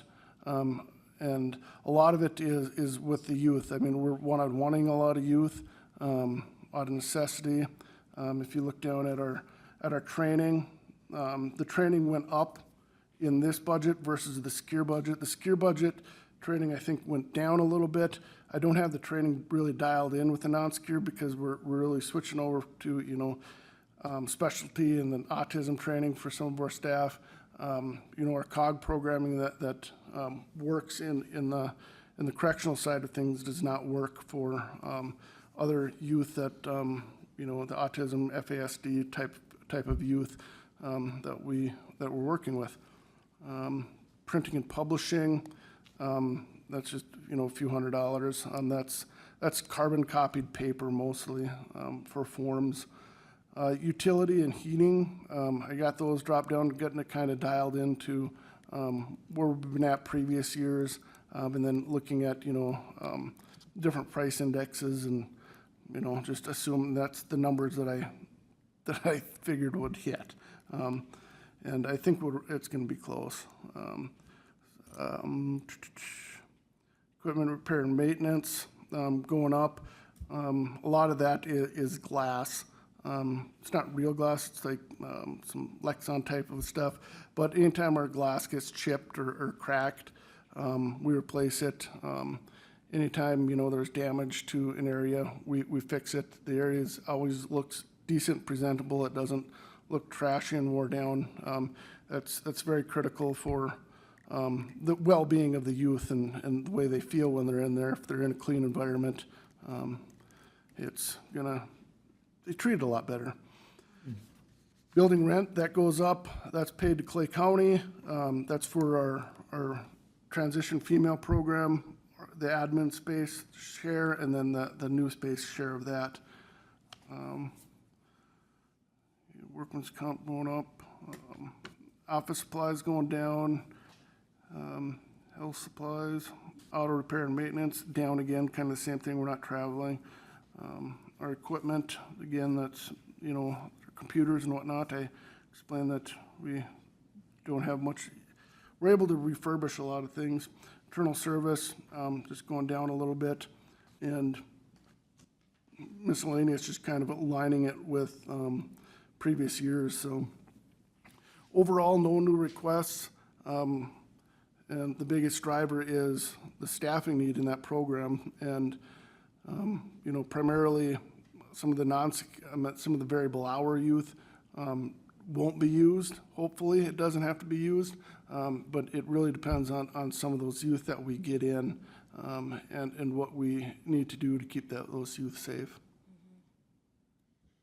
Steve? James, in non-secure, you've been successful in past years of receiving grants to help offset some of your DOC requirements. This board has approved you to move forward with another grant as the other grant has ended. Have you heard anything yet? I have not heard anything on the new grant. I'll hear back in September is when they're supposed to start making the decision because it goes into effect in October. So I think we have a real strong application in there. Again, and I'm sorry I forgot to mention that's one of the huge reasons why there's a percentage increase is because that we had a grant going into our transition program when we opened up the Boys Clips program. We ended up getting a grant which ended up paying for a couple of our staff, and we had that for 6 years. That grant's done. Now we got another grant that I think we have a strong chance of getting, but we'll find out in September.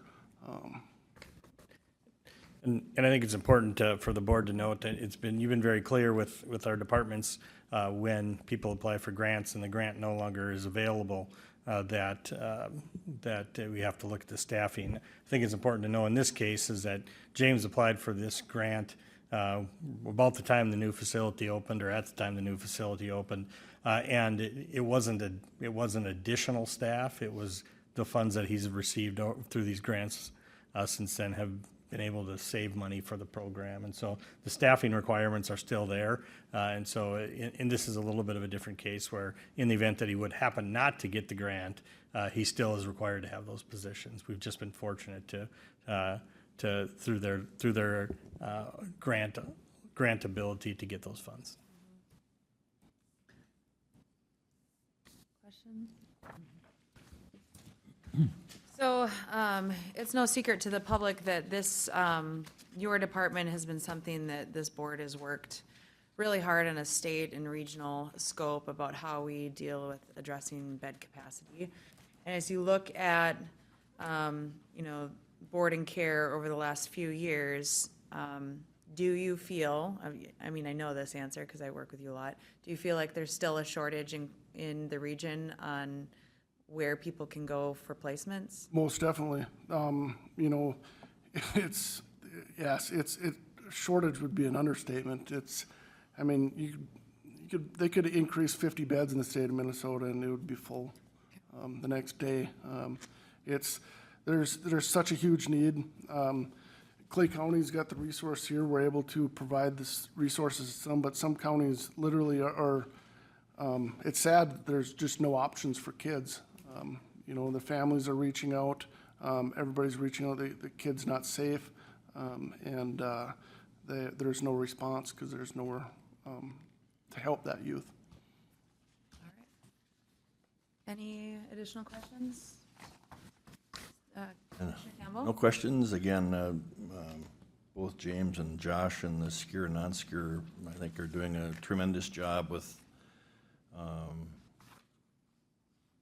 the only unfortunate thing is we have to have as many kids as we do in your facilities. That's the downside of it, but you all do a terrific job over it, and I just want to thank you for that, so. Thank you. I got great staff. Supervisors are great, staff are great. That's one of the things, bragging points that I have around the state with other facilities. I think my staff are much better. And it's recognized throughout the state. Right. We have counties all over the state wanting to send their kids here Yep. because of the way you treat the kids. And we have legislators at the state that frequently name drop your facility about meeting the needs. Whatever kid comes to you, you figure out a way to meet them where they're at, and that is being noticed. So I hope that notice equates to $24 million this legislative session. Yeah. And just one last thing, I don't think we can go without recognizing the partnership that we have with Moorhead Public Schools too. Oh, most definitely.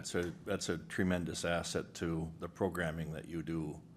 Yes, that is a huge piece. Moorhead Public Schools is amazing. I talked to other facility superintendents and stuff, and they are always butting heads with their school district. We don't have that at all. Moorhead provides us with what we need, and it's amazing. So, very happy with that. Kids come first. Yeah. Okay, thanks, James. Thank you. Item 7, Steve has request approval to refill the Detox Withdrawal Management Director position due to the retirement, and then entertainment of a possible reorganization. Thank you. Thank you, Madam Chair, Commissioners. As was mentioned earlier, the Detox Troy has decided to retire, and so that leaves an opening here at the Detox facility, and it always provides us an opportunity, as we've talked about in other situations, where we can evaluate the structure that we have in place and to see what opportunities there are. And so we've had actually 2 PIC meetings over the last week to kind of process through this item. Currently, Troy sits at grade 25. He's on step 9. And looking at if we just made the motion to move forward to replace that position, if you were to hire at grade 25, step 1, we would be looking at about a savings of $31,783 at that pay grade. If you recall, when the facility moved to the new location, one of the things that we discussed was moving it outside of the budget and also having that position be a department head level position. And one of the things that was brought forward as part of our discussion is whether or not we move back to the model to which we had previously, to where the detox was under public health. And so we vetted that over the last week on several different occasions. And in the second proposal that you would have for you to consider today, would be to move that back under public health. At that point, we would still look to replace Troy's position that is currently at grade 22, or excuse me, at 25, and we would shift that down to a 22, which is consistent with where it was previously, and all of the supervisory level positions in social services and public health are at. We would then look at, looking at the adjustment to the public health director position, would then again take oversight over that, which would bring over 80 employees back under Jessica's fold. We would then be looking to move Jessica to grade 28, step 5. And so we really came to the conclusion, understanding that the board is in a tough spot with the budget situation, and recommending that there would be additional costs to adjusting to this plan. But the discussions that we had at the PIC level really focused on 4 separate areas. One, to be honest, Troy's retirement was a little surprising to us, and so from a succession planning standpoint, while we're certainly moving towards that point, there are some opportunities there to utilize Jessica's expertise. We've also efficiencies in moving from under public health. There was a great deal of help that came from the financial department that Troy no longer had access to in his role, and moving them back would allow that service to happen. Most likely in the future, Troy would have been looking for additional help to run with budgets. I think that one of the things that, while it's a short window, one of the things that we've seen from Jessica as the public health director is she's been excellent at going in, looking at policies, looking for efficiencies, and so while we look at maybe an additional cost, we're also not guaranteeing, but we're hopeful that she'll be able to go in with that same critical eye and enhance the programs through policies and procedures, but also do it in an efficient way. And the last point that we thought would be beneficial is based on the timing. Mr. Amundsen gave a 1 month's notice, but with the timing of this hire and the process that we would go through, it wouldn't allow for a great deal of overlap. And in going through this option, Jessica would have, there's built into our plan, I guess, would be a 2-week overlap where Jessica would have access to Troy and to process through some of the different things. And so, again, the recommendation would be here to shift the public health directors to 28. We would be recommending that that should be paid on step 5, and that then we would then be moving the current position of the Detox Withdrawal Management Director to a manager role on grade 22, and we would be looking to hire in that step 1 range. Thank you, Mr. Larson. Commissioner Campbell? Yes, thank you, Madam Chair. As Steve mentioned, we did have quite a bit of conversation. There's two separate PIC committee meetings regarding this, and I think a concern that I think most of us shared in PIC was to what level of experience we would have in the management area now that Troy is gone. We really haven't had the ability to really create that succession plan as a standalone entity. What we've seen and learned from Jessica is her ability to really be good in the area of management, and so I think it's a significant position to have that, and obviously we reached out to Jessica before we brought this here. We wanted to make sure that these things would be acceptable to her. And one of the, in this proposal that's being forward here would basically be moving that grade 25 position to grade 22. That would be bringing that down a little bit, and it wouldn't be a director position, but a manager position. And I think in that regard, it would be to focus more on the medical side of things. That's, you know, would be really beneficial. Jessica doesn't have the background in the medical part of it. That would have been a concern of hers. And so and I think that would still meet, according with Anna and Darren, and the PDQ process. I think we would still be in good shape there at that 22 level, or 22 grade for hiring somebody with that ability in that regard.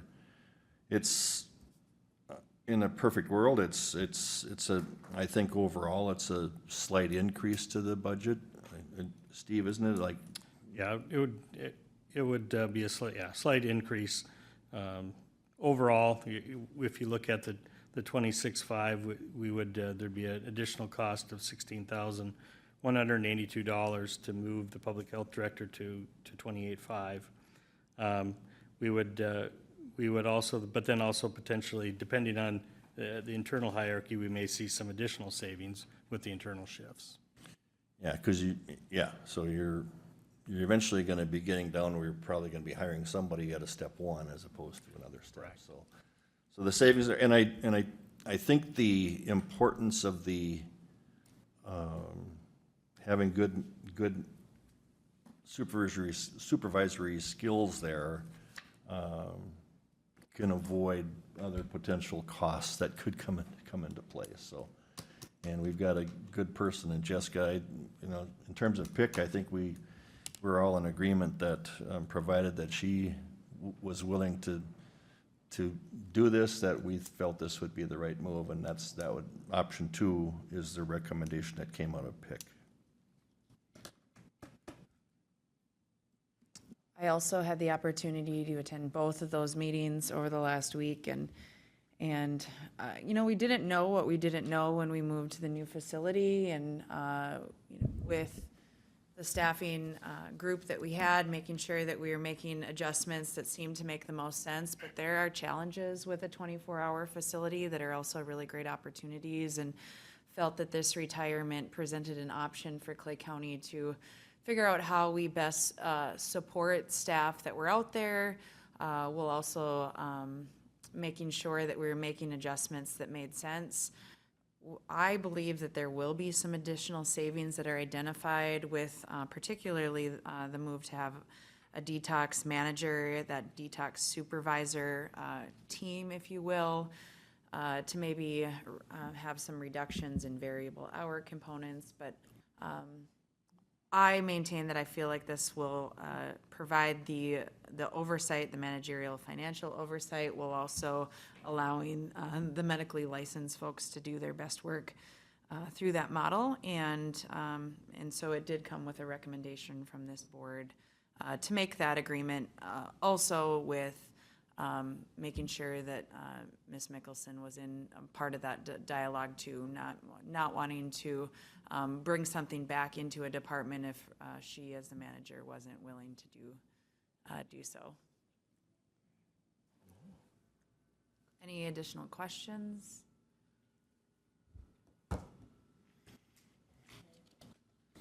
So there is, let's see, a recommended motion. Is that then reflected with? So we do have the option sheet. There's the 3 options. You've heard what the board is, or the PIC committee is recommending.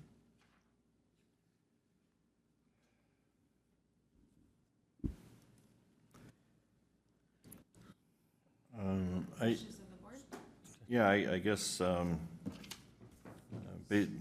following the recommendation of the Personnel Issues Committee, I would move that we refill the Detox Withdrawal Management Director position, or actually move it back. Yeah, item number 2, yeah. Yeah, move Detox to Public Health permanently and increase Public Health Director to grade 28 and hire a Detox Manager at grade 22. A second. We have a motion offered and a second. Commissioner Campbell, Commissioner Kravinoff.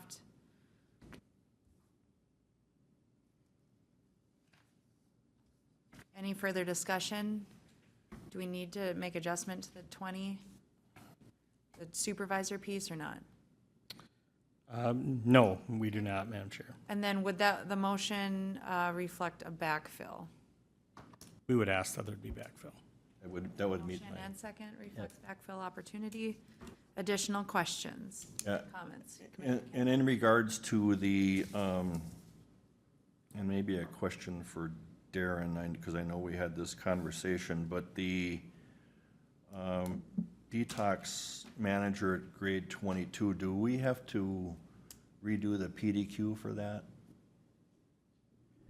Yeah, we would have to come up with a PDQ for that. I'm sure a lot of it would be taken from the detox director's PDQ, but take some of those managerial tasks and duties away from that. So we'll have to work on that a little bit more.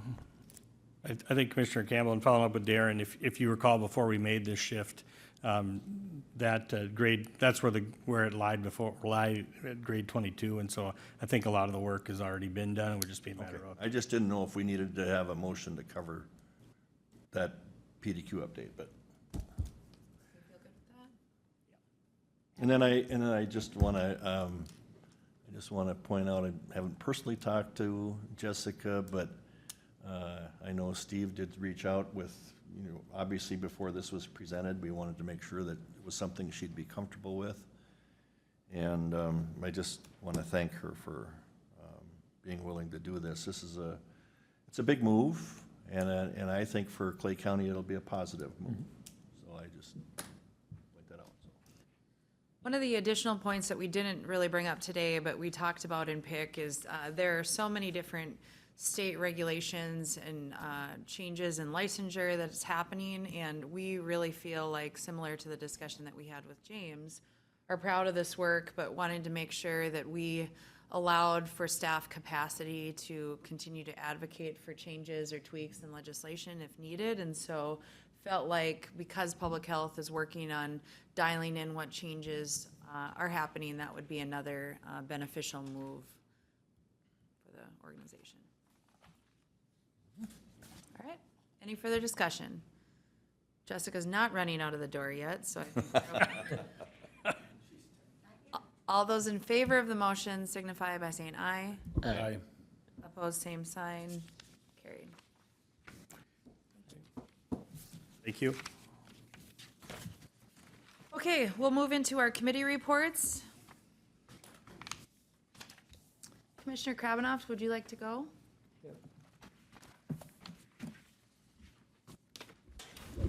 Thank you, Madam Chair.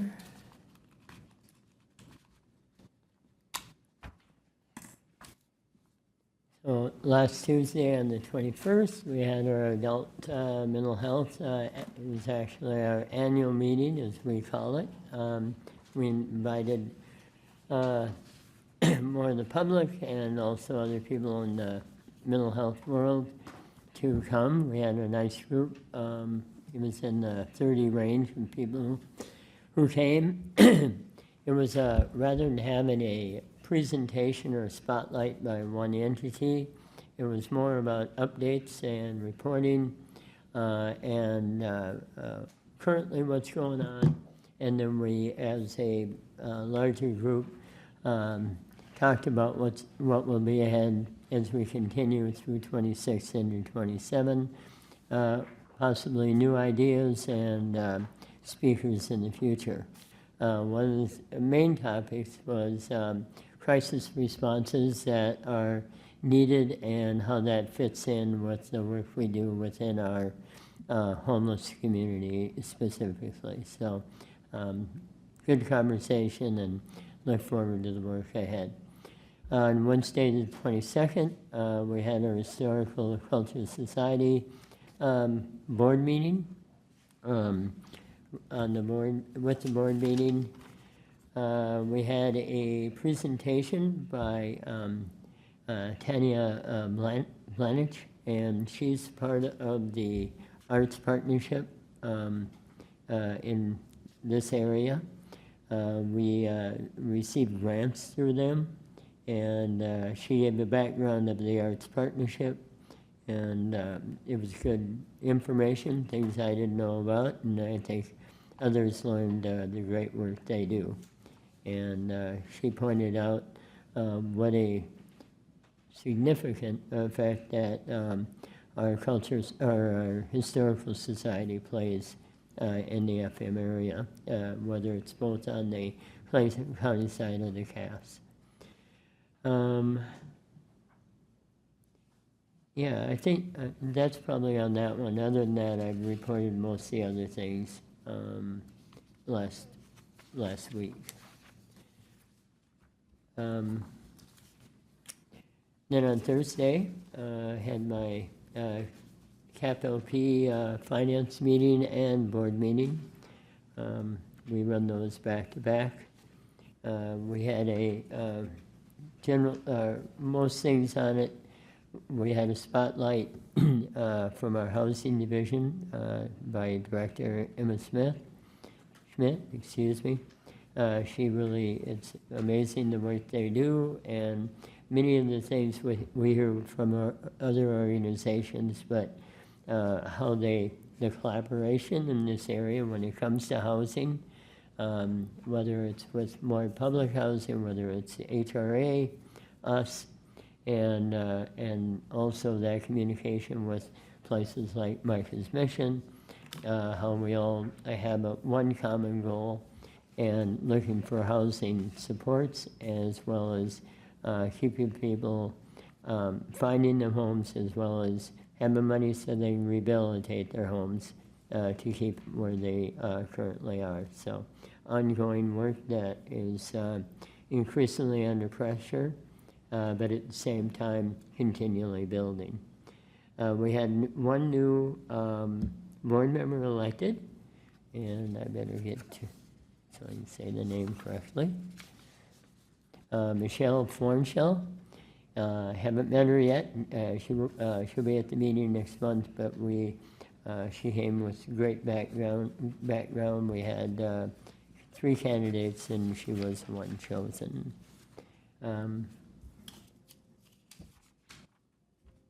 Then yesterday we had my Cascade Food Commission Steering Committee meeting.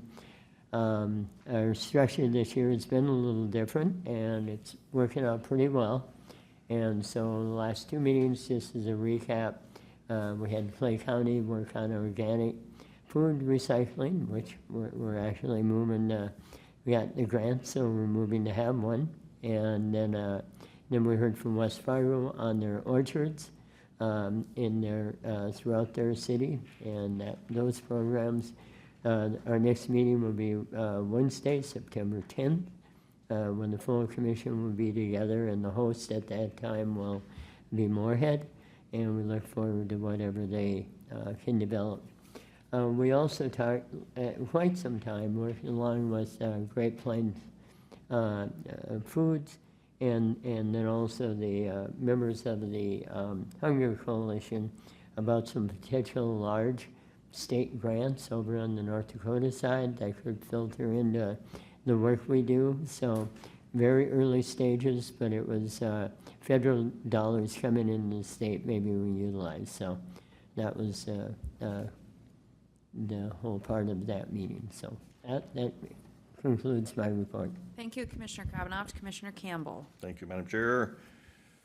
On Tuesday, the 21st, we held our first of 2 PIC meetings this last week, and it was all in regards to the resignation of Troy Amundson for his retirement. I do want to point out, I know Commissioner Mojo talked about his service as Public Health Director and the good things he's done. Detox, excuse me. I do want to also point out that prior to that, I worked with him for a number of years in juvenile detention, and he also did a great job there, and he kind of helped set the stage, I think, for where it's at today. So thanks again to Troy for his work in different areas with Clay County. On the 22nd, we had a Prairie Lakes meeting in Purim. Things are going well there. We're ahead of last year in our cash reserves. things are moving quite good.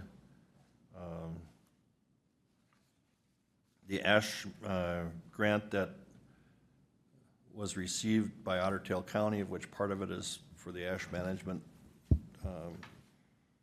landfill, that grant agreement is scheduled to be signed by the end of the year.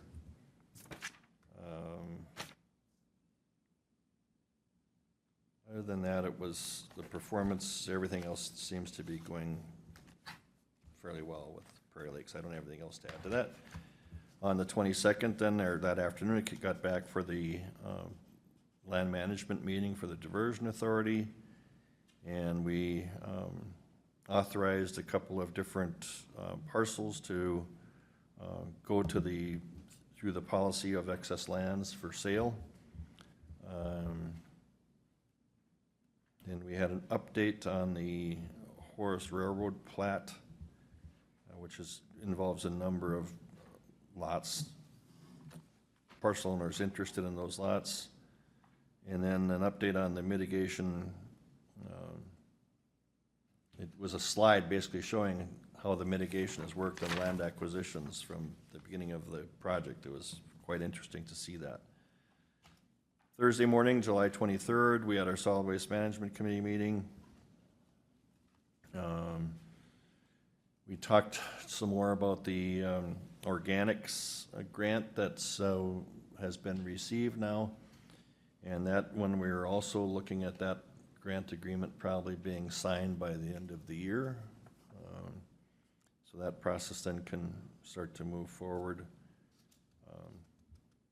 Thanks a lot to Ella, Ashley, and Corey for their efforts in obtaining that grant, along with some, like Steve Lendas was here this morning, other members from the Moored community who helped push for that grant. I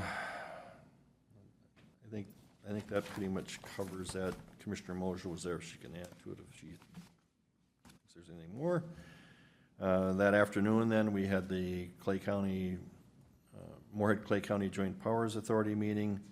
We got a property status acquisition update, excess lands update, and a litigation update. We really had no, and we did have one actionable item on an administrative platting regarding some lots in the area that we approved for replat. After that, we had the Diversion Board of Authority meeting.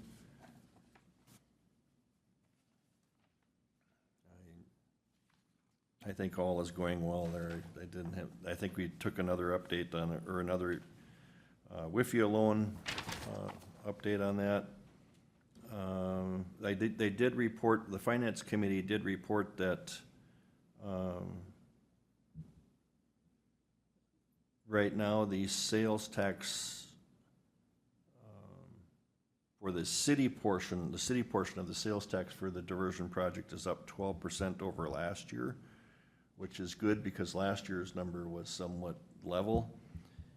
Or that was, excuse me, that's 12% for the county sales tax, and the city of Fargo is a 5% increase over last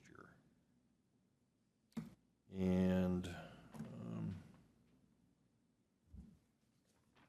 that concludes my report on that. Yesterday, Commissioner Bear and I attended the monthly meeting of the West Central Regional Water District, and we also had a finance workshop. We got updates on the 2024 earmark, the 2026 earmark, and the 2027 earmarks pending, and the status of the $5 million bond. They're having outreach meetings set up for several communities. Commissioner Bear and I are planning to attend the Georgetown and Felton ones next week. And then we had a significant conversation about how it's going to look moving forward, and what what we can provide with landowners on what we think might be ultimate cost for them to hook up, and what water rates might look like. So all of that is, there's a lot of deep dive going into that. And they had recommended a committee of 3 to work on that, and I was kind of nominated to be part of that.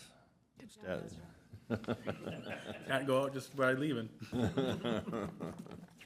So, yeah, so that's a big task, that one, with all what's going on there, so. I told them it needs to be done by December if they want me to be on it, and they said, we'll have it done, so. And then, let's see, then yesterday afternoon, then we met again on the Personnel Issues Committee meeting again, and it was basically to have additional information based on what we had talked about the first time we met in regards to the Detox position and ultimately with what's presented today. So that concludes my report. Thank you, Commissioner Campbell. Commissioner Bear? Thank you, Madam Chair. On last Tuesday in the evening, I went to the Clay County Planning Commission meeting where there was 4 hearings. The first one was on the Red River Communications. They were asking for a conditional use permit for a telecommunication hunt in Alliance Township, and that was approved. The next one was a Westland Excavating request for an interim use permit for a 39.5 acre gravel mine in Keene Township, which that was also approved with conditions that matched their pit that was right next door. And then we heard Gerald Zimmerman request for an interim use permit for an agricultural working housing building that he'll house truck drivers and agricultural workers during harvest and planting season in Oakport Township, which was approved with some conditions on making sure the septic and all that got certified. And then the last one was White Oak Gardens LLC request for a conditional use permit for a 5 megawatt community solar garden in Elmwood Township, which also was approved. All 4 there was no public comment at all 4 of those, so they all went pretty easily. Then on Thursday, the 23rd, I went to the Clay County Criminal Justice Advisory Board meeting where we had an update on the Community Corrections Comprehensive Plan, 2-year update, which we went over, and then Clay County was also submitted to do a full comprehensive plan in 2027, which the board will have to approve when that comes around. We also had a update on the correctional staff. The Department of Corrections staff in Clay County has started using an AI pilot to do record keeping and report writing. That was pretty neat. Then later that afternoon, I went to the Clay County Public Health Community Health Improvement Plan, the CHIP meeting. We had one in June, and then we had a second one here to discuss the outcomes from the June meeting, which were in Clay County and Becker County. This was the second meeting, which was in Clay County. The next one, there'll be a second meeting for Becker County today, actually. And we went over the initial community partnership, the outcomes from the first meeting was transportation and mental health, and we had group discussion on both of those and small group discussion on those, on figuring out the best ways to come up with a CHIP plan for transportation and mental health going forward. And then on Monday, I was also up in Grand Forks for the West Central Regional Water District meeting, which a little update on that I'll add is the line from Climax to Neelsville the design has started on that, and letters for easement have gone out for the landowners along that route. So hopefully we can get that should be going out for bid here shortly. And with construction, maybe even this fall if the bids come in properly for that line. And yeah,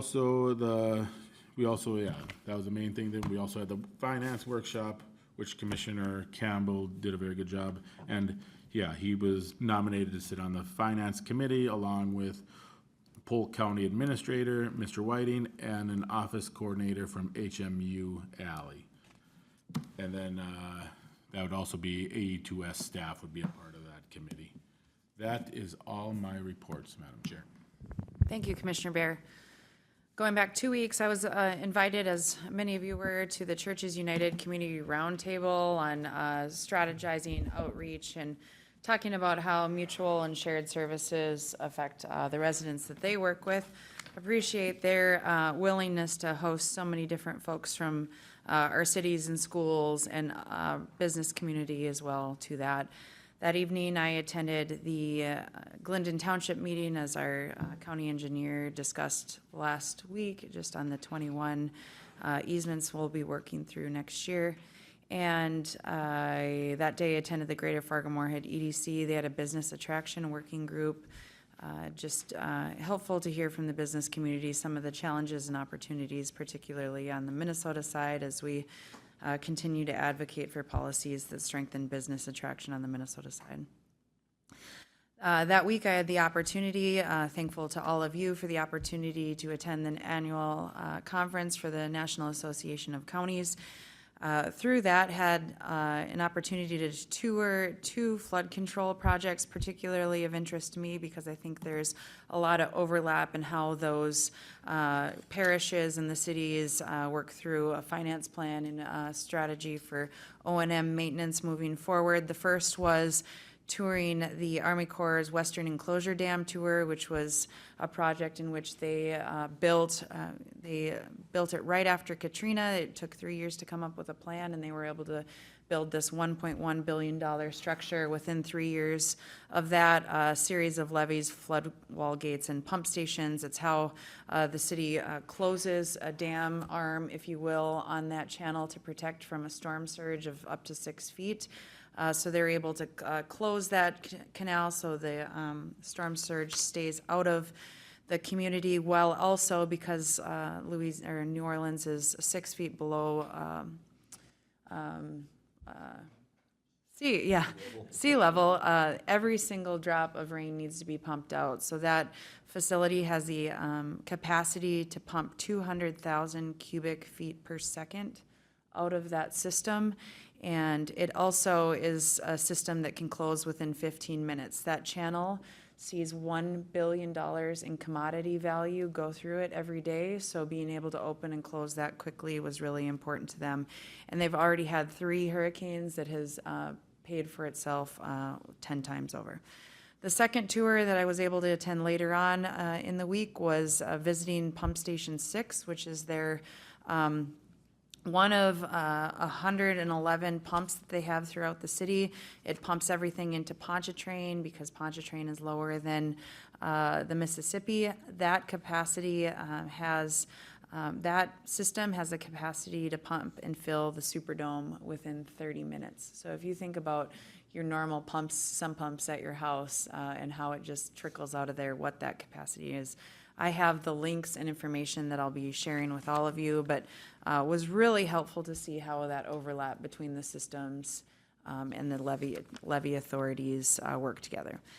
Throughout the conference, I had the opportunity to attend the first-time attendee meetings, Public Lands Steering Committee, which you know that I did co-author a bill in regards to removal of the wolf from the Protected Species Act.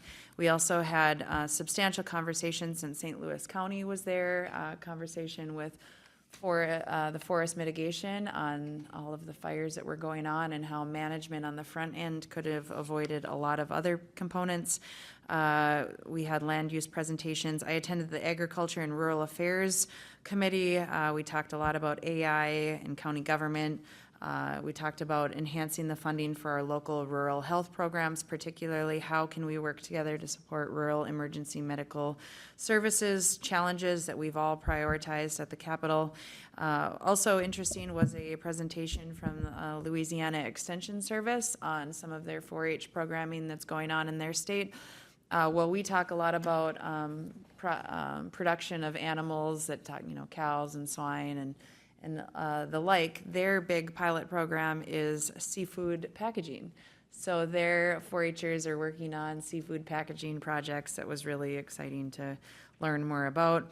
I also attended a county administrator roundtable that highlighted pilot projects with youth mental health services, which I think will be helpful for us. And then also talked and attended the mid-size county caucus meetings. One of the highlights of the entire meeting, though, or conference, was a subcommittee that we pulled together at the last minute to meet with leaders from the states of North Carolina, New York, Ohio, and Minnesota to talk specifically on the SNAP challenges that we're all seeing and how we're strategizing outreach to legislative work. And I then attended the PIC committee meeting that was highlighted from Commissioner Campbell last Tuesday. I attended the land management committee that he also highlighted. I appreciate that we're looking at excess land sales and making sure we're tweaking that to make the most sense. I attended the debris removal and restoration subcommittee meeting here at Clay County. Thanks to staff for preparing this room for us. We had to follow up on the discussion and how we make sure we're tweaking the contractor list and outreach list to not only landowners, but particularly growers as we craft what that cleanup policy will look like. That day I attended the SWAC committee meeting. We had an update from staff, particularly on the organics grant and how we are waiting on some approval from the state for that $2 million funding and moving forward. I appreciate that we've talked with Commissioner Bear on maybe what makes the most sense in regards to the equipment needed, making sure having a tractor instead of the other self-propelled equipment will really maybe meet a better use for the landfill as a whole. We talked about the local match and then also a cross-training event. Abilities.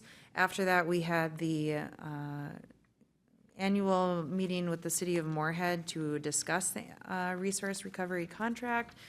From our perspective, there are no needed changes. The city of Moorhead has reduced the staff out there from 2 to 1.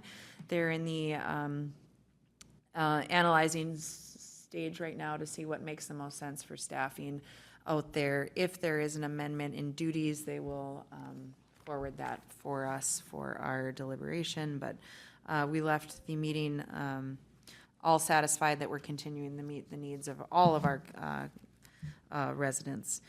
And I attended the Barnesville Community Picnic. I also attended the MCC JPA meeting as highlighted from Commissioner Campbell.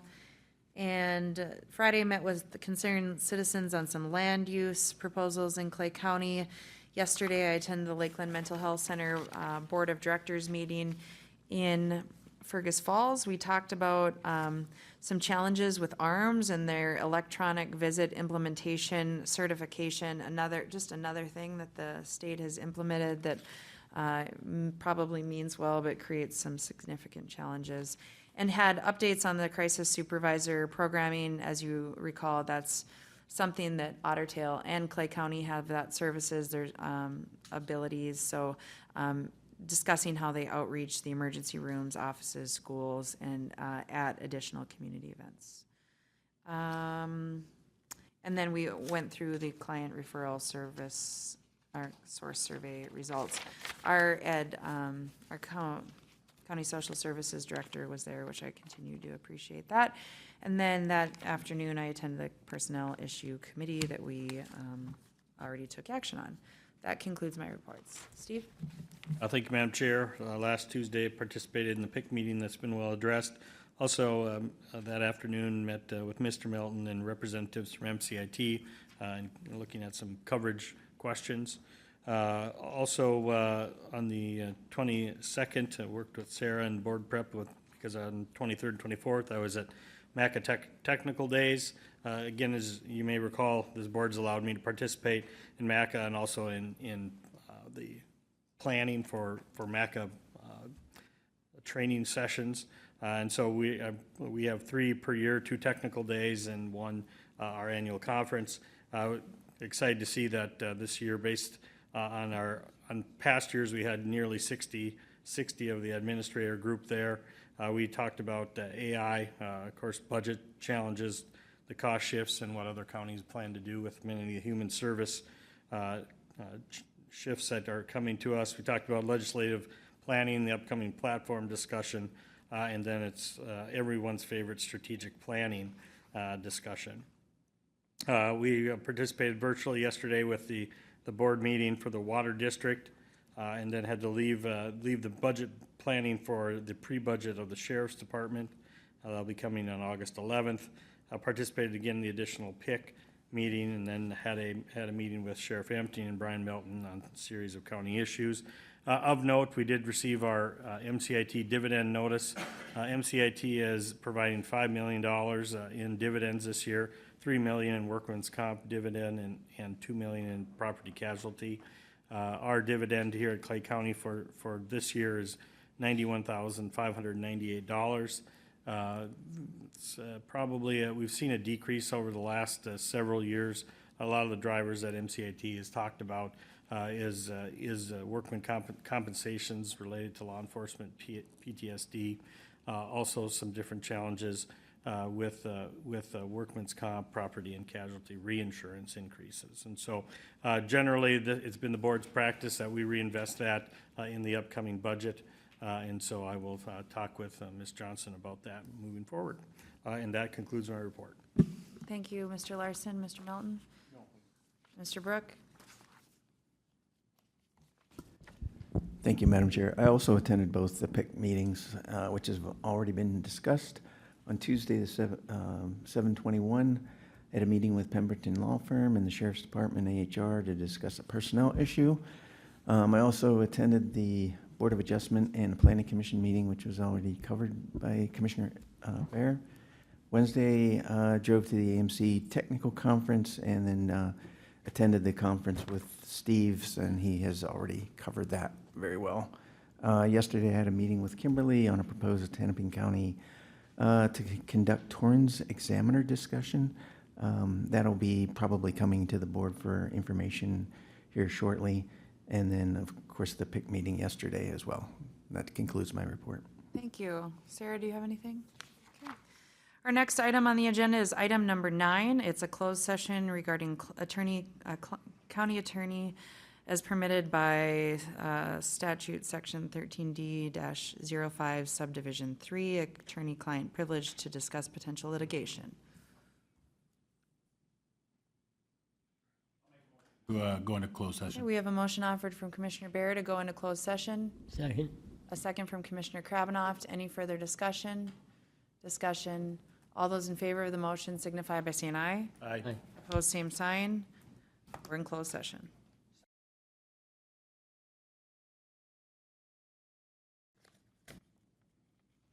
All right, we are back in session. Seeing that we have no further business before the board, we've covered all items. Our next meeting of the Board of Commissioners is scheduled for August 4th at 8:30. We are adjourned.